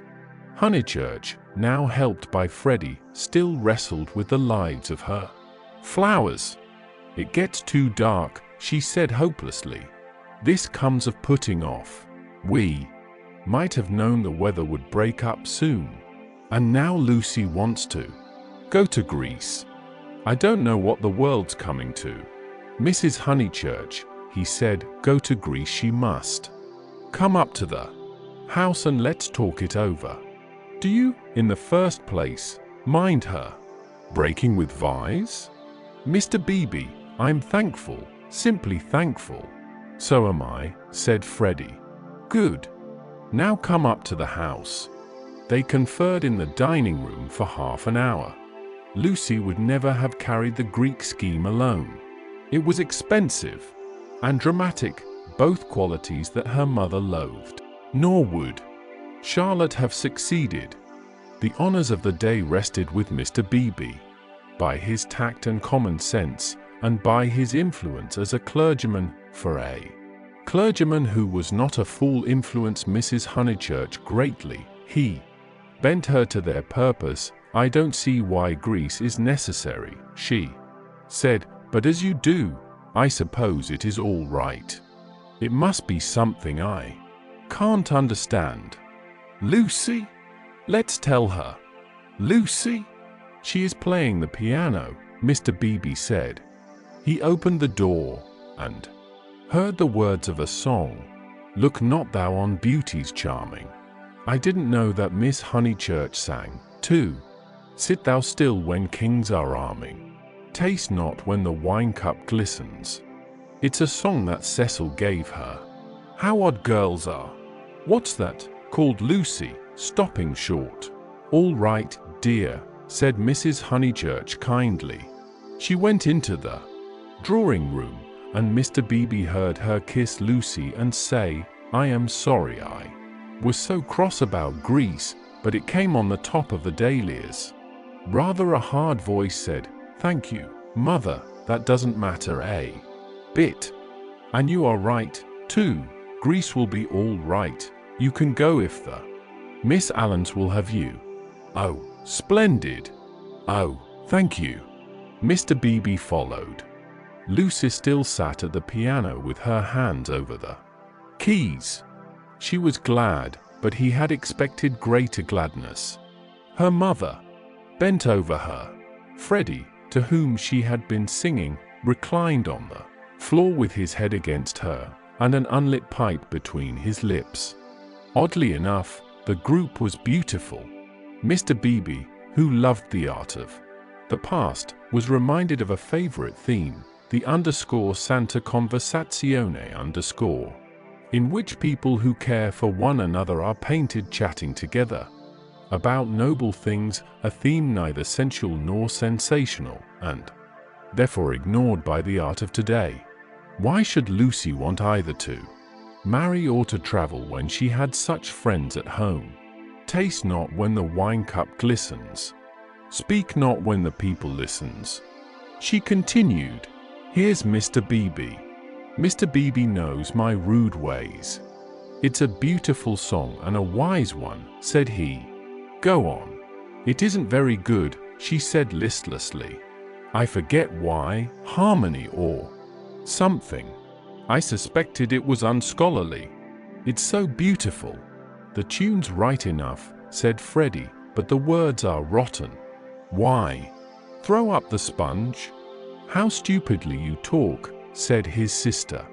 The Santa Conversazione was broken up. After all, there was no reason that Lucy should talk about Greece or thank him for persuading her mother, so he said goodbye.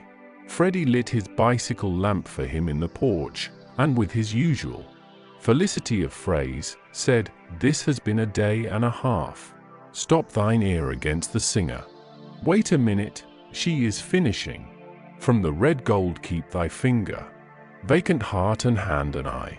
Easy live and quiet die." "I love weather like this," said Freddie. Mr. Beebe passed into it. The two main facts were clear. She had behaved splendidly, and he had helped her. He could not expect to master the details of so big a change in a girl's life. If here and there he was dissatisfied or puzzled, he must acquiesce she was choosing the better part. Vacant heart and hand and eye. Perhaps the song stated the better part rather too strongly.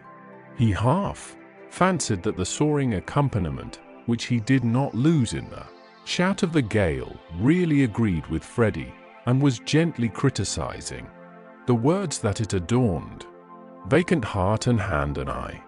Easy live and quiet die.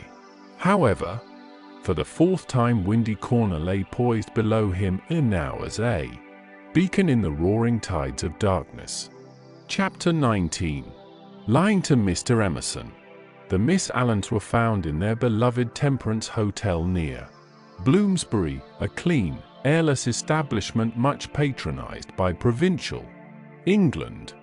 They always perched there before crossing the great seas, and for a week or two would fidget gently over clothes, guidebooks, Mackintosh squares, digestive bread, and other continental necessaries.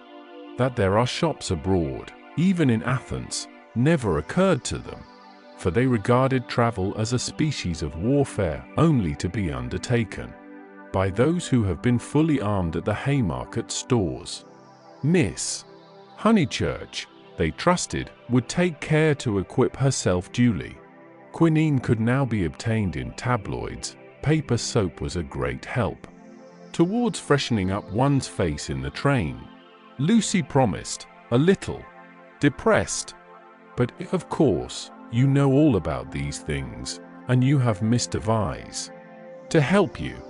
A gentleman is such a stand-by." Mrs. Honeychurch, who had come up to town with her daughter, began to drum nervously upon her card case. "We think it's so good of Mr. Vyse to spare you," Miss Catherine continued. "It is not every young man who would be so unselfish. But perhaps he will come out and join you later on. Or does his work keep him in London?" said Miss Teresa, the more acute and less kindly of the two sisters. "However, we shall see him when he sees you off. I do so long to see him." "No one will see Lucy off," interposed Mrs. Honeychurch. "She doesn't like it." "No, I hate seeings off," said Lucy. "Really? How funny. I should have thought that in this case." "Oh, Mrs. Honeychurch, you aren't going? It is such a pleasure to have met you." They escaped, and Lucy said with relief, "That's all right. We just got through that time." But her mother was annoyed. "I should be told, dear, that I am unsympathetic. But I cannot see why you didn't tell your friends about Cecil and be done with it. There all the time we had to sit fencing, and almost telling lies, and be seen through, too, I dare say, which is most unpleasant." Lucy had plenty to say in reply. She described the Miss Allens' character. They were such gossips, and if one told them, the news would be everywhere in no time. "But why shouldn't it be everywhere in no time?"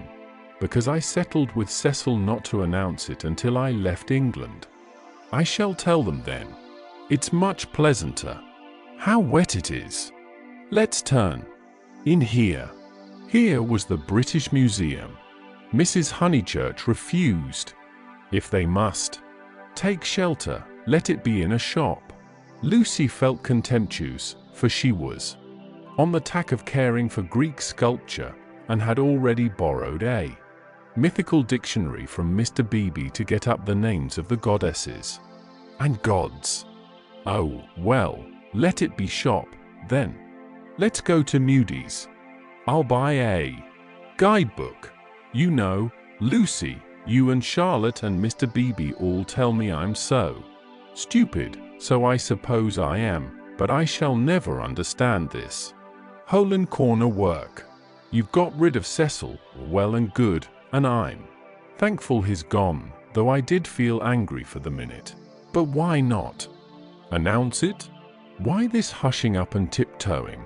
It's only for a few days. But why at all? Lucy was silent. She was drifting away from her mother. It was quite easy to say, because George Emerson has been bothering me, and if he hears I've given up, Cecil may begin again. Quite easy, and it had the incidental advantage of being true.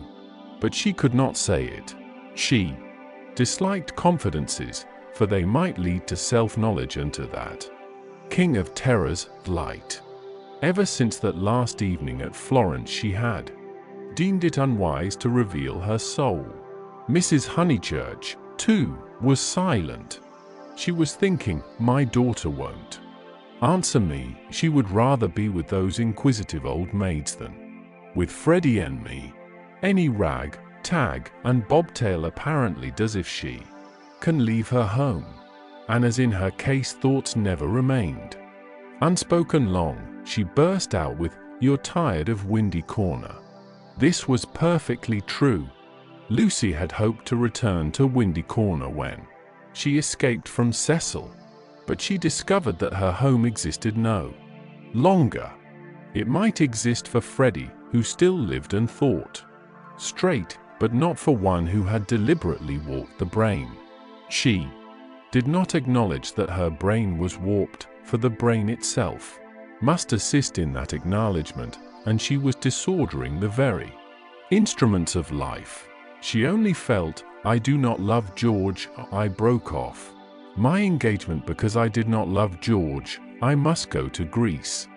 Because I do not love George, it is more important that I should look up gods in the dictionary than that I should help my mother. Everyone else is behaving very badly. She only felt irritable and petulant, and anxious to do what she was not expected to do, and in this spirit she proceeded with the conversation. "Oh, Mother, what rubbish you talk. Of course I'm not tired of Windy Corner." Then why not say so at once, instead of considering half an hour? She laughed faintly. Half a minute would be nearer. Perhaps you would like to stay away from your home altogether. Hush, Mother. People will hear you, for they had entered Moody's. She bought Baedeker, and then continued, "Of course I want to live at home. But as we are talking about it, I may as well say that I shall want to be away in the future more than I have been. You see, I come into my money next year." Tears came into her mother's eyes, driven by nameless bewilderment, by what is in older people termed eccentricity. Lucy determined to make this point clear. "I've seen the world so little. I felt so out of things in Italy. I have seen so little of life. One ought to come up to London more, not a cheap ticket like today, but to stop.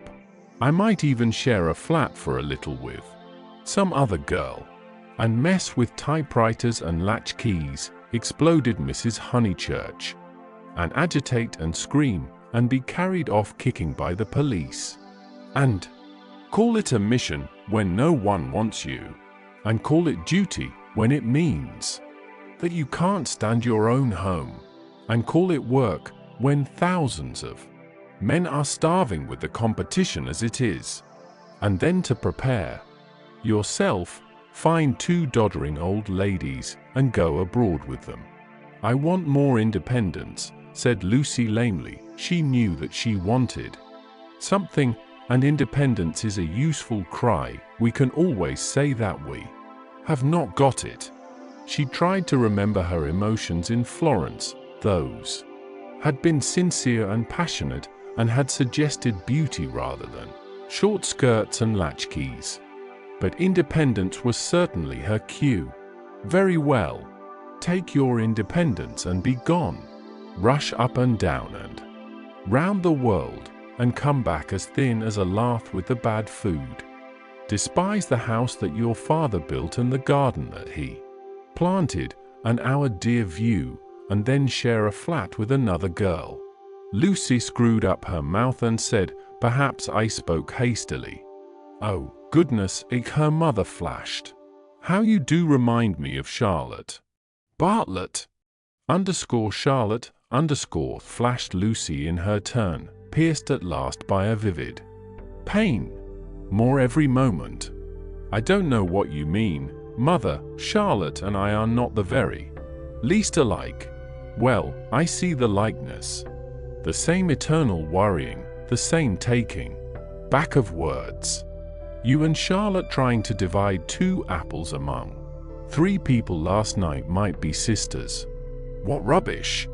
And if you dislike Charlotte so, it's rather a pity you asked her to stop. I warned you about her, I begged you, implored you not to, but of course it was not listened to. There you go. I beg your pardon. Charlotte again, my dear, that's all," her very words. Lucy clenched her teeth. "My point is that you oughtn't to have asked Charlotte to stop. I wish you would keep to the point." And the conversation died off into a wrangle.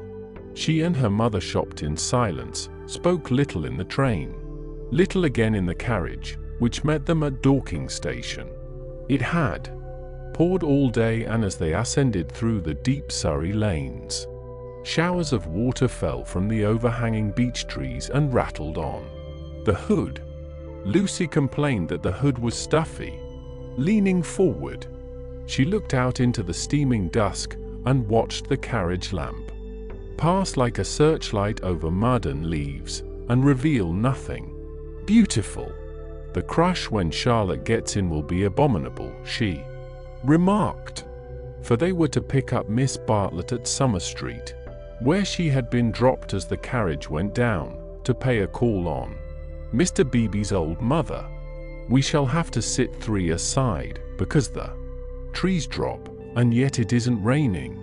Oh, for a little air."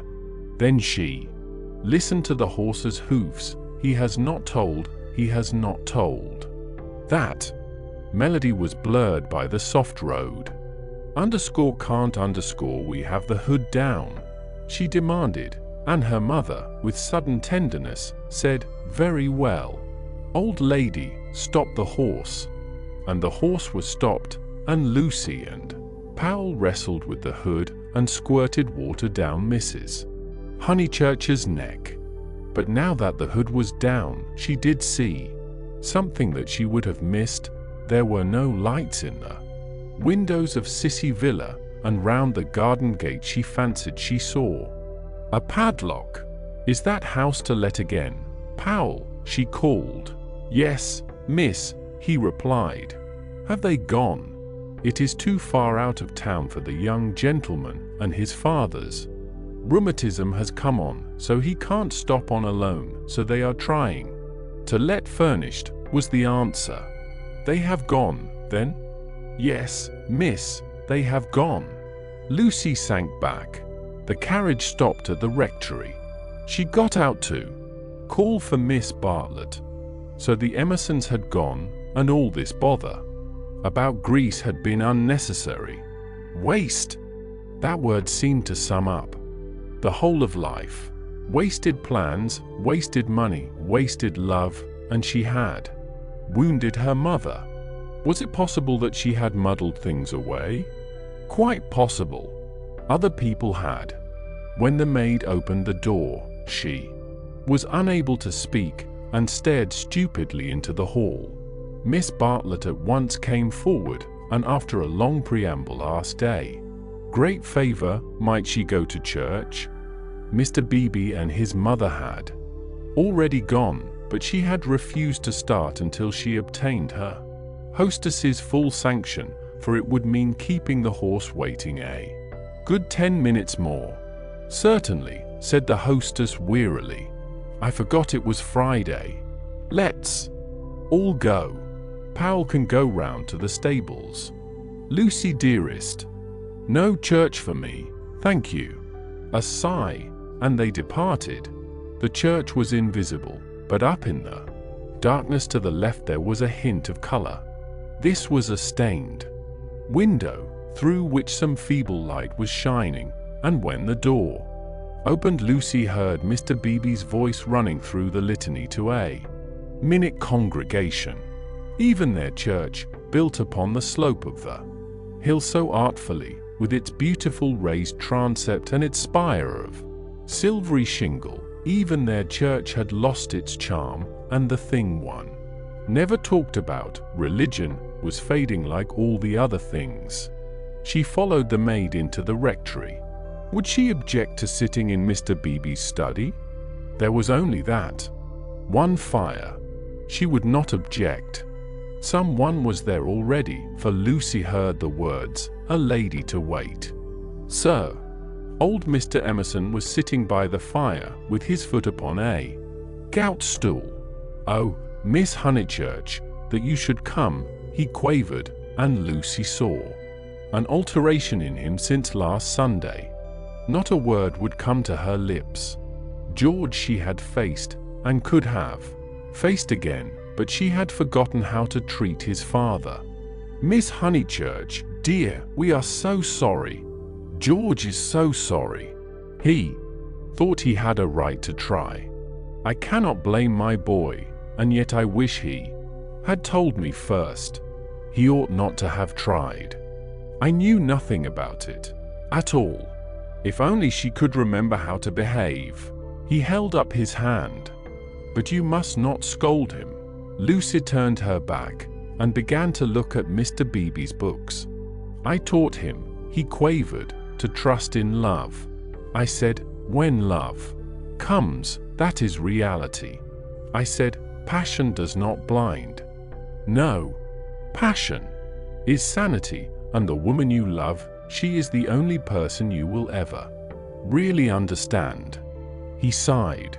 "True, everlastingly true, though my day is over, and though there is the result. Poor boy. He is so sorry. He said he knew it was madness when you brought your cousin in, that whatever you felt you did not mean." Yet his voice gathered strength. He spoke out to make certain. "Miss Honeychurch, do you remember Italy?" Lucy selected a book, a volume of Old Testament commentaries.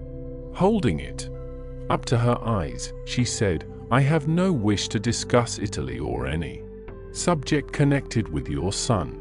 But you do remember it. He has misbehaved himself from the first. I only was told that he loved you last Sunday. I never could judge behavior. I suppose he has." Feeling a little steadier, she put the book back and turned round to him. His face was drooping and swollen, but his eyes, though they were sunken deep, gleamed with a child's courage. "Why, he has behaved abominably," she said. "I am glad he is sorry. Do you know what he did?" "Not abominably," was the gentle correction. "He only tried when he should not have tried. You have all you want, Miss Honeychurch. You are going to marry the man you love. Do not go out of George's life saying he is abominable." "No, of course," said Lucy, ashamed at the reference to Cecil. "Abominable is much too strong. I am sorry I used it about your son. I think I will go to church, after all. My mother and my cousin have gone. I shall not be so very late. Especially as he has gone under," he said quietly. "What was that?" "Gone under naturally." He beat his palms together in silence. His head fell on his chest. "I don't understand." As his mother did. "But, Mr. Emerson, Mr. Emerson, what are you talking about? When I wouldn't have George baptized," said he. Lucy was frightened, and she agreed that baptism was nothing, but he caught that fever when he was 12, and she turned round. She thought it a judgment. He shuddered. Oh, horrible, when we had given up that sort of thing and broken away from her parents. Oh, horrible, worst of all, worse than death, when you have made a little clearing in the wilderness, planted your little garden, let in your sunlight, and then the weeds creep in. Again, a judgment. And our boy had typhoid because no clergyman had dropped water on him in church. Is it possible, Miss Honeychurch? Shall we slip back into the darkness forever? I don't know, gasped Lucy. I don't understand this sort of thing. I was not meant to understand it. But Mr. Eager, he came when I was out and acted according to his principles. I don't blame him or anyone, but by the time George was, well, she was ill. He made her think about sin, and she went under. Thinking about it. It was thus that Mr. Emerson had murdered his wife in the sight of God. Oh, how terrible, said Lucy, forgetting her own affairs at last. He was not baptized, said the old man. I did hold firm. And he looked with unwavering eyes at the rows of books, as if, at what cost, he had won a victory over them. My boy shall go back to the earth untouched. She asked whether young Mr. Emerson was ill. Oh, last Sunday. He started into the present. George last Sunday, no. Not ill, just gone under. He is never ill. But he is his mother's son. Her eyes were his, and she had that forehead that I think so beautiful. And he will not think it worthwhile to live.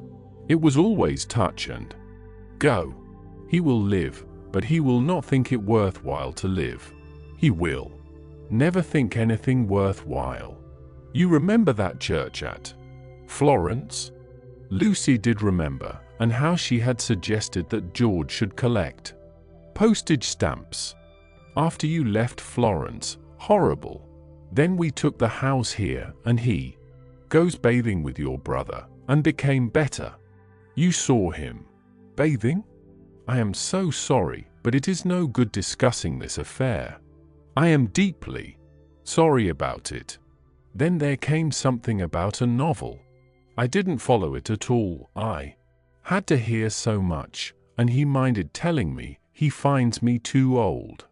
Ah, well, one must have failures.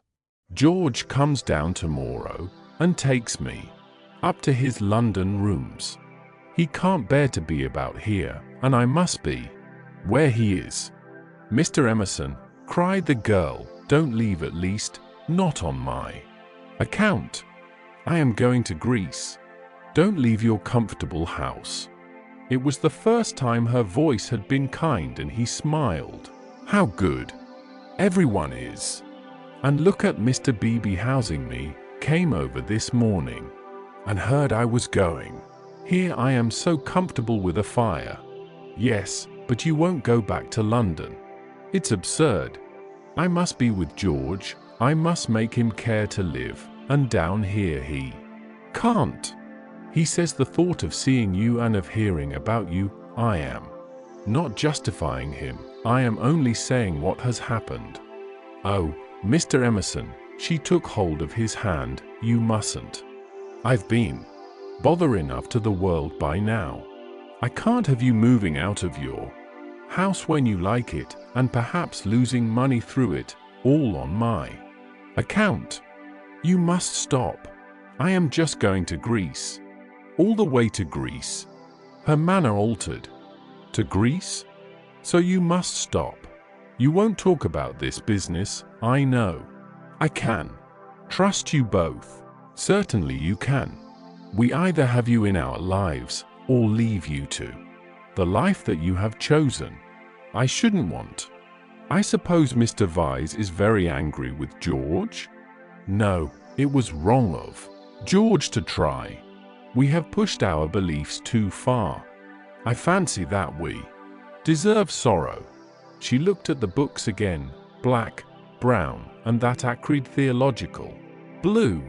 They surrounded the visitors on every side. They were piled on the tables, they pressed against the very ceiling.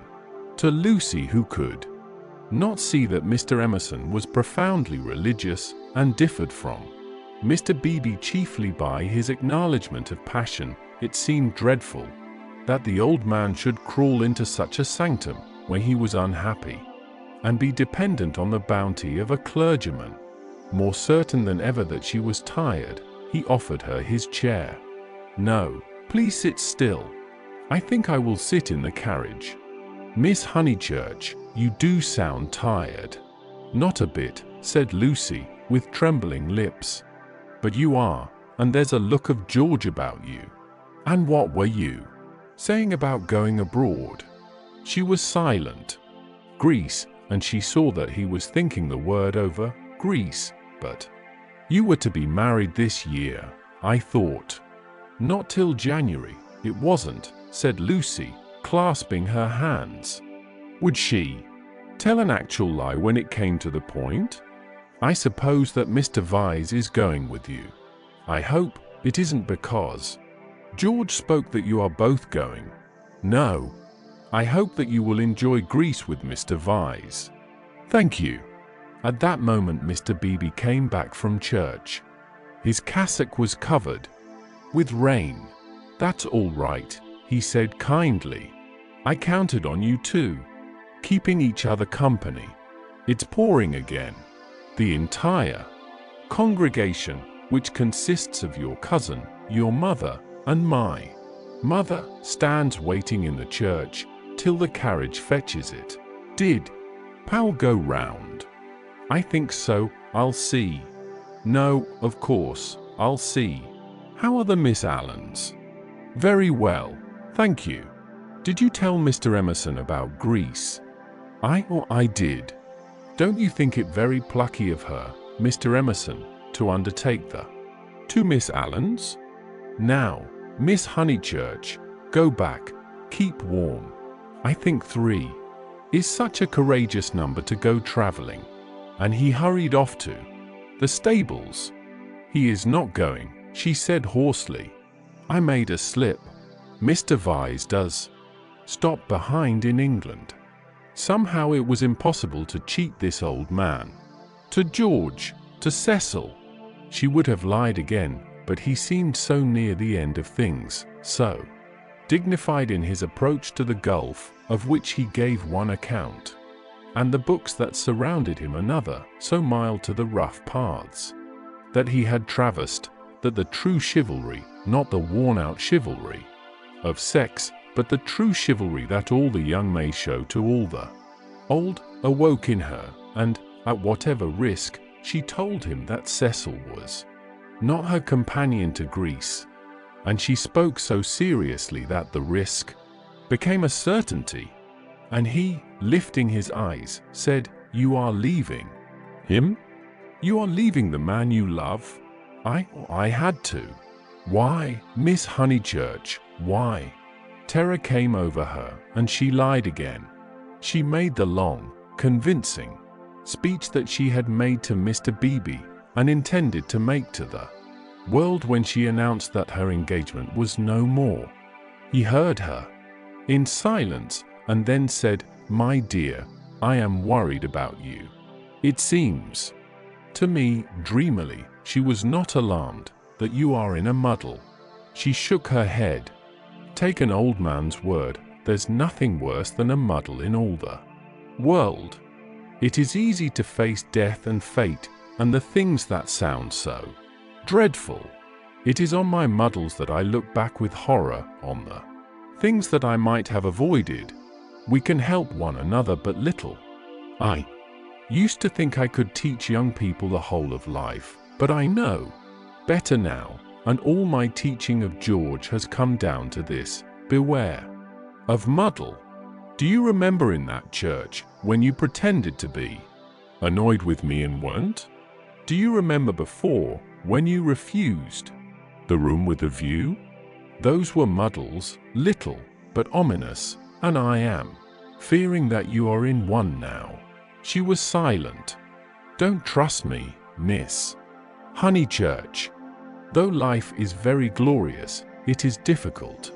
She was still silent. Life, wrote a friend of mine, is a public performance. On the violin, in which you must learn the instrument as you go along. I think he puts it well. Man has to pick up the use of his functions as he goes along, especially the function of love. Then he burst out, excitedly, "That's it, that's what I mean. You love George." And after his long preamble, the 3 words burst against Lucy like waves from the open sea. "But you do," he went on, not waiting for contradiction. "You love the boy body and soul, plainly, directly, as he loves you, and no other word expresses it. You won't marry the other man for his sake." "How dare you?" gasped Lucy, with the roaring of waters in her ears. "Oh, how like a man, I mean, to suppose that a woman is always thinking about a man. But you are."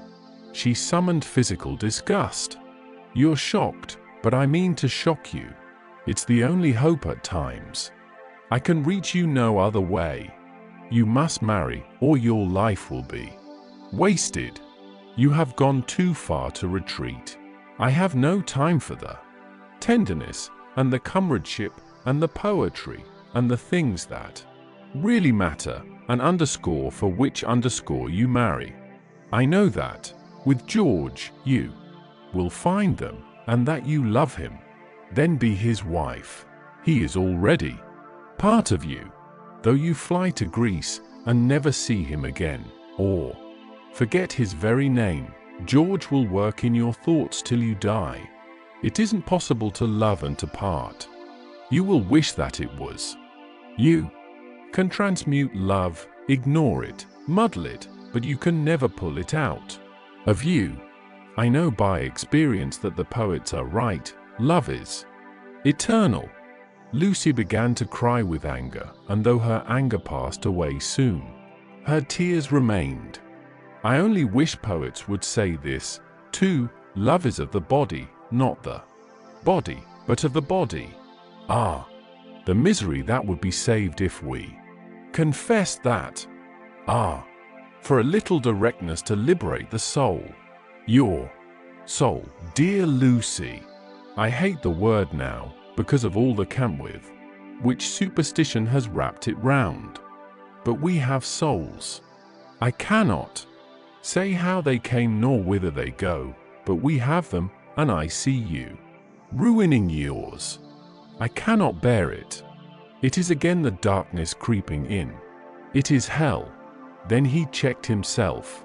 "What nonsense I have talked. How abstract and remote. And I have made you cry. Dear girl, forgive my prosiness, marry my boy.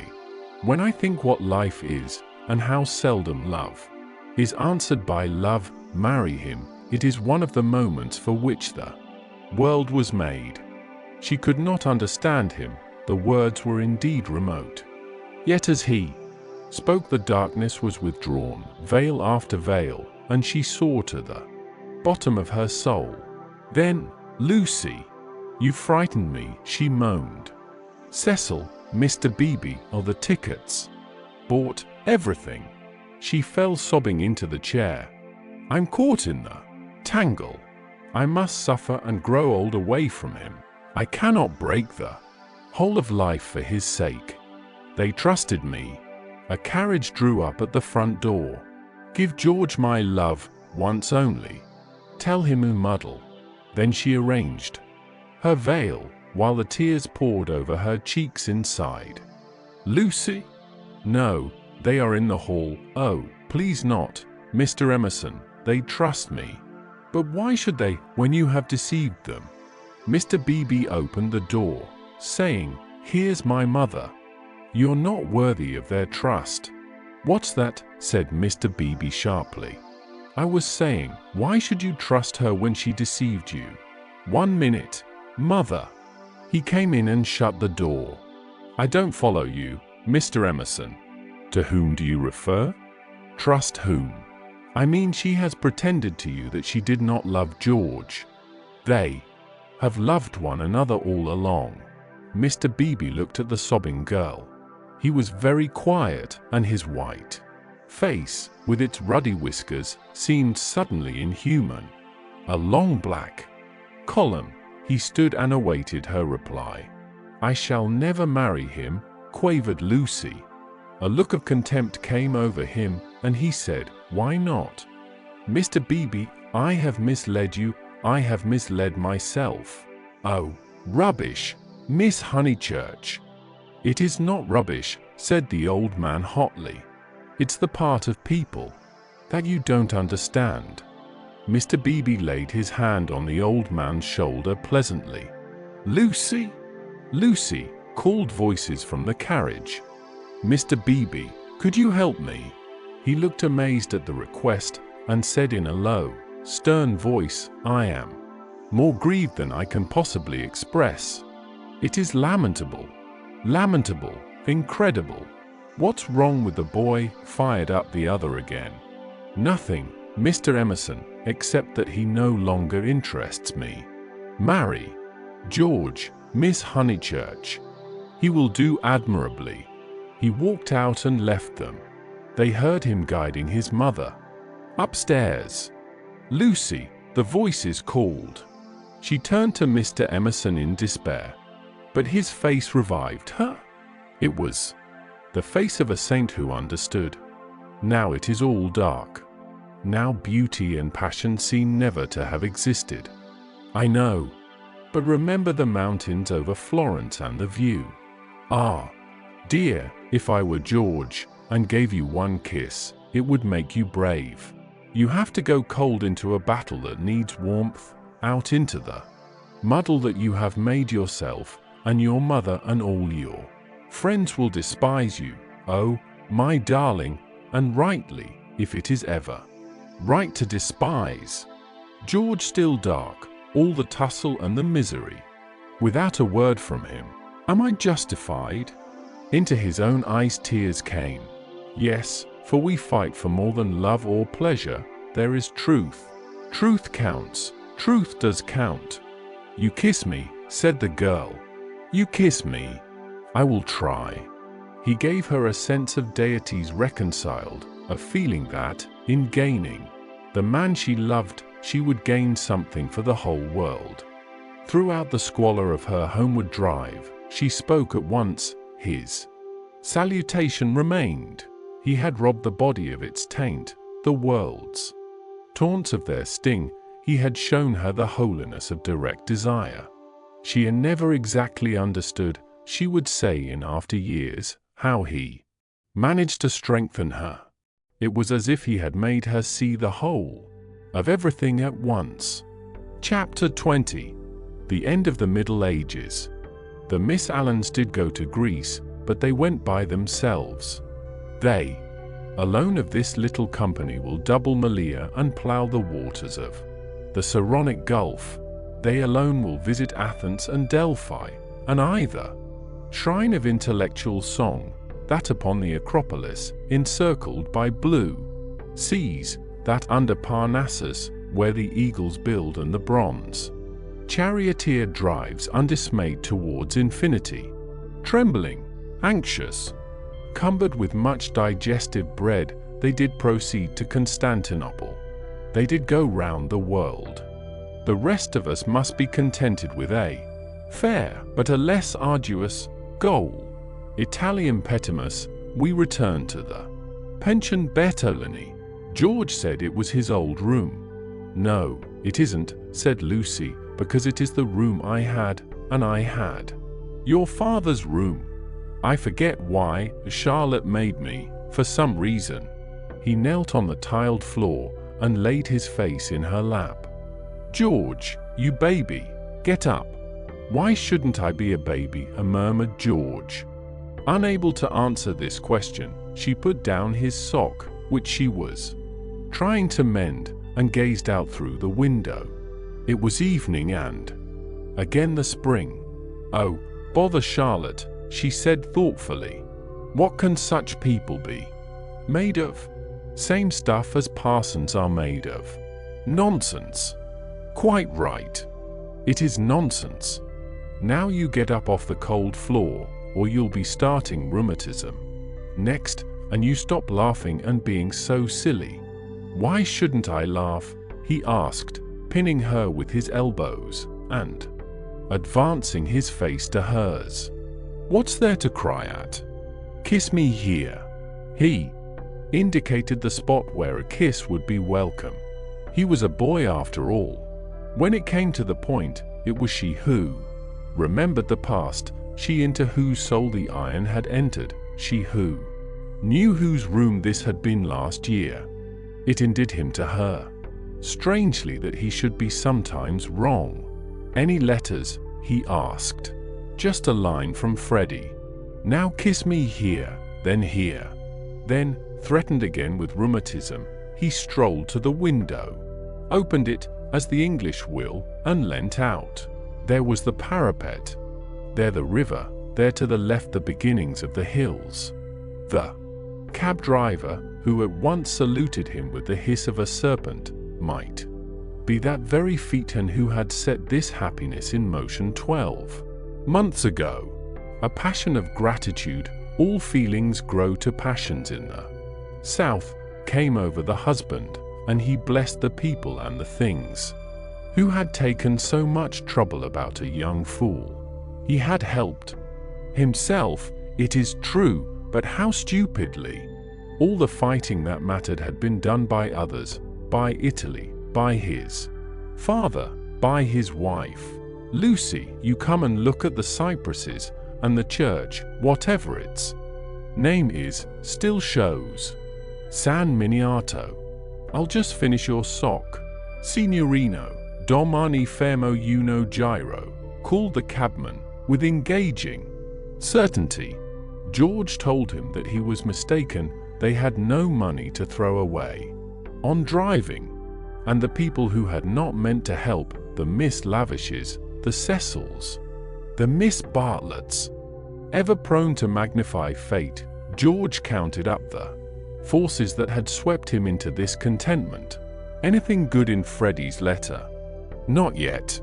His own content was absolute, but hers held bitterness. The Honeychurches had not forgiven them, they were disgusted at her past hypocrisy. She had alienated Windy Corner, perhaps forever. What does he say? Silly boy. He thinks he's being dignified. He knew we should go off in the spring. He has known it for 6 months, that if Mother wouldn't give her consent we should take the thing into our own hands. They had fair warning, and now he calls it an elopement. Ridiculous boy. Signorino, domani fermo uno giro. But it will all come right in the end. He has to build us both up from the beginning again. I wish, though, that Cecil had not turned so cynical about women. He has, for the second time, quite altered. Why? Will men have theories about women? I haven't any about men. I wish, too, that Mr. Beebe. You may well wish that. He will never forgive us, I mean, he will never be interested in us again. I wish that he did not influence them so much at Windy Corner. I wish he hadn't, but if we act the truth, the people who really love us are sure to come back to us in the long run.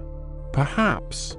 Then he said more gently, well, I acted the truth, the only thing I did do, and you came back to me. So possibly you know. He turned back into the room. Nonsense with that sock. He carried her to the window so that she, too, saw all the view. They sank upon their knees, invisible from the road, they hoped, and began to whisper one another's names. Ah, it was worthwhile. It was the great joy that they had expected, and countless little joys of which they had never dreamt. They were silent. Signorino, domani fermo. Oh, bother that man. But Lucy remembered the vendor of photographs and said, no, don't be rude to him. Then with a catching of her breath, she murmured, Mr. Eager and Charlotte, dreadful frozen Charlotte. How cruel she would be to a man like that. Look at the lights going over the bridge. But this room reminds me of Charlotte. How horrible to grow old in Charlotte's way. To think that evening at the rectory that she shouldn't have heard your father was in the house, for she would have stopped me going in, and he was the only person alive who could have made me see sense. You couldn't have made me. When I am very happy, she kissed him. I remember on how little it all hangs. If Charlotte had only known, she would have stopped me going in, and I should have gone to silly Greece and become different forever. But she did know, said George. She did see my father, surely. He said so. Oh, no, she didn't see him. She was upstairs with old Mrs. Beebe. Don't you remember? And then went straight to the church. She said so. George was obstinate again. My father said he saw her, and I prefer his word. He was dozing by the study fire, and he opened his eyes, and there was Miss Bartlett. A few minutes before you came in. She was turning to go as he woke up. He didn't speak to her. Then they spoke of other things, the desultory talk of those who have been fighting to reach one another, and whose reward is to rest quietly in each other's arms. It was long ere they returned to Miss Bartlett. But when they did, her behavior seemed more interesting. George, who disliked any darkness, said, "It's clear that she knew." Then, why did she risk the meeting? She knew he was there, and yet she went to church. They tried to piece the thing together. As they talked, an incredible solution came into Lucy's mind. She rejected it and said, how like Charlotte to undo her work by a feeble muddle at the last moment.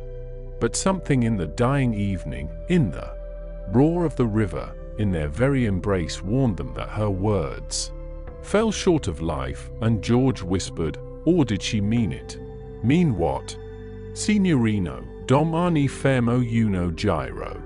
Lucy bent forward and said with gentleness, Lascia, prego, lascia. Siamo sposati. Scusai tanto, signora, he replied in tones as gentle and whipped up his horse. Buonasera, e grazie.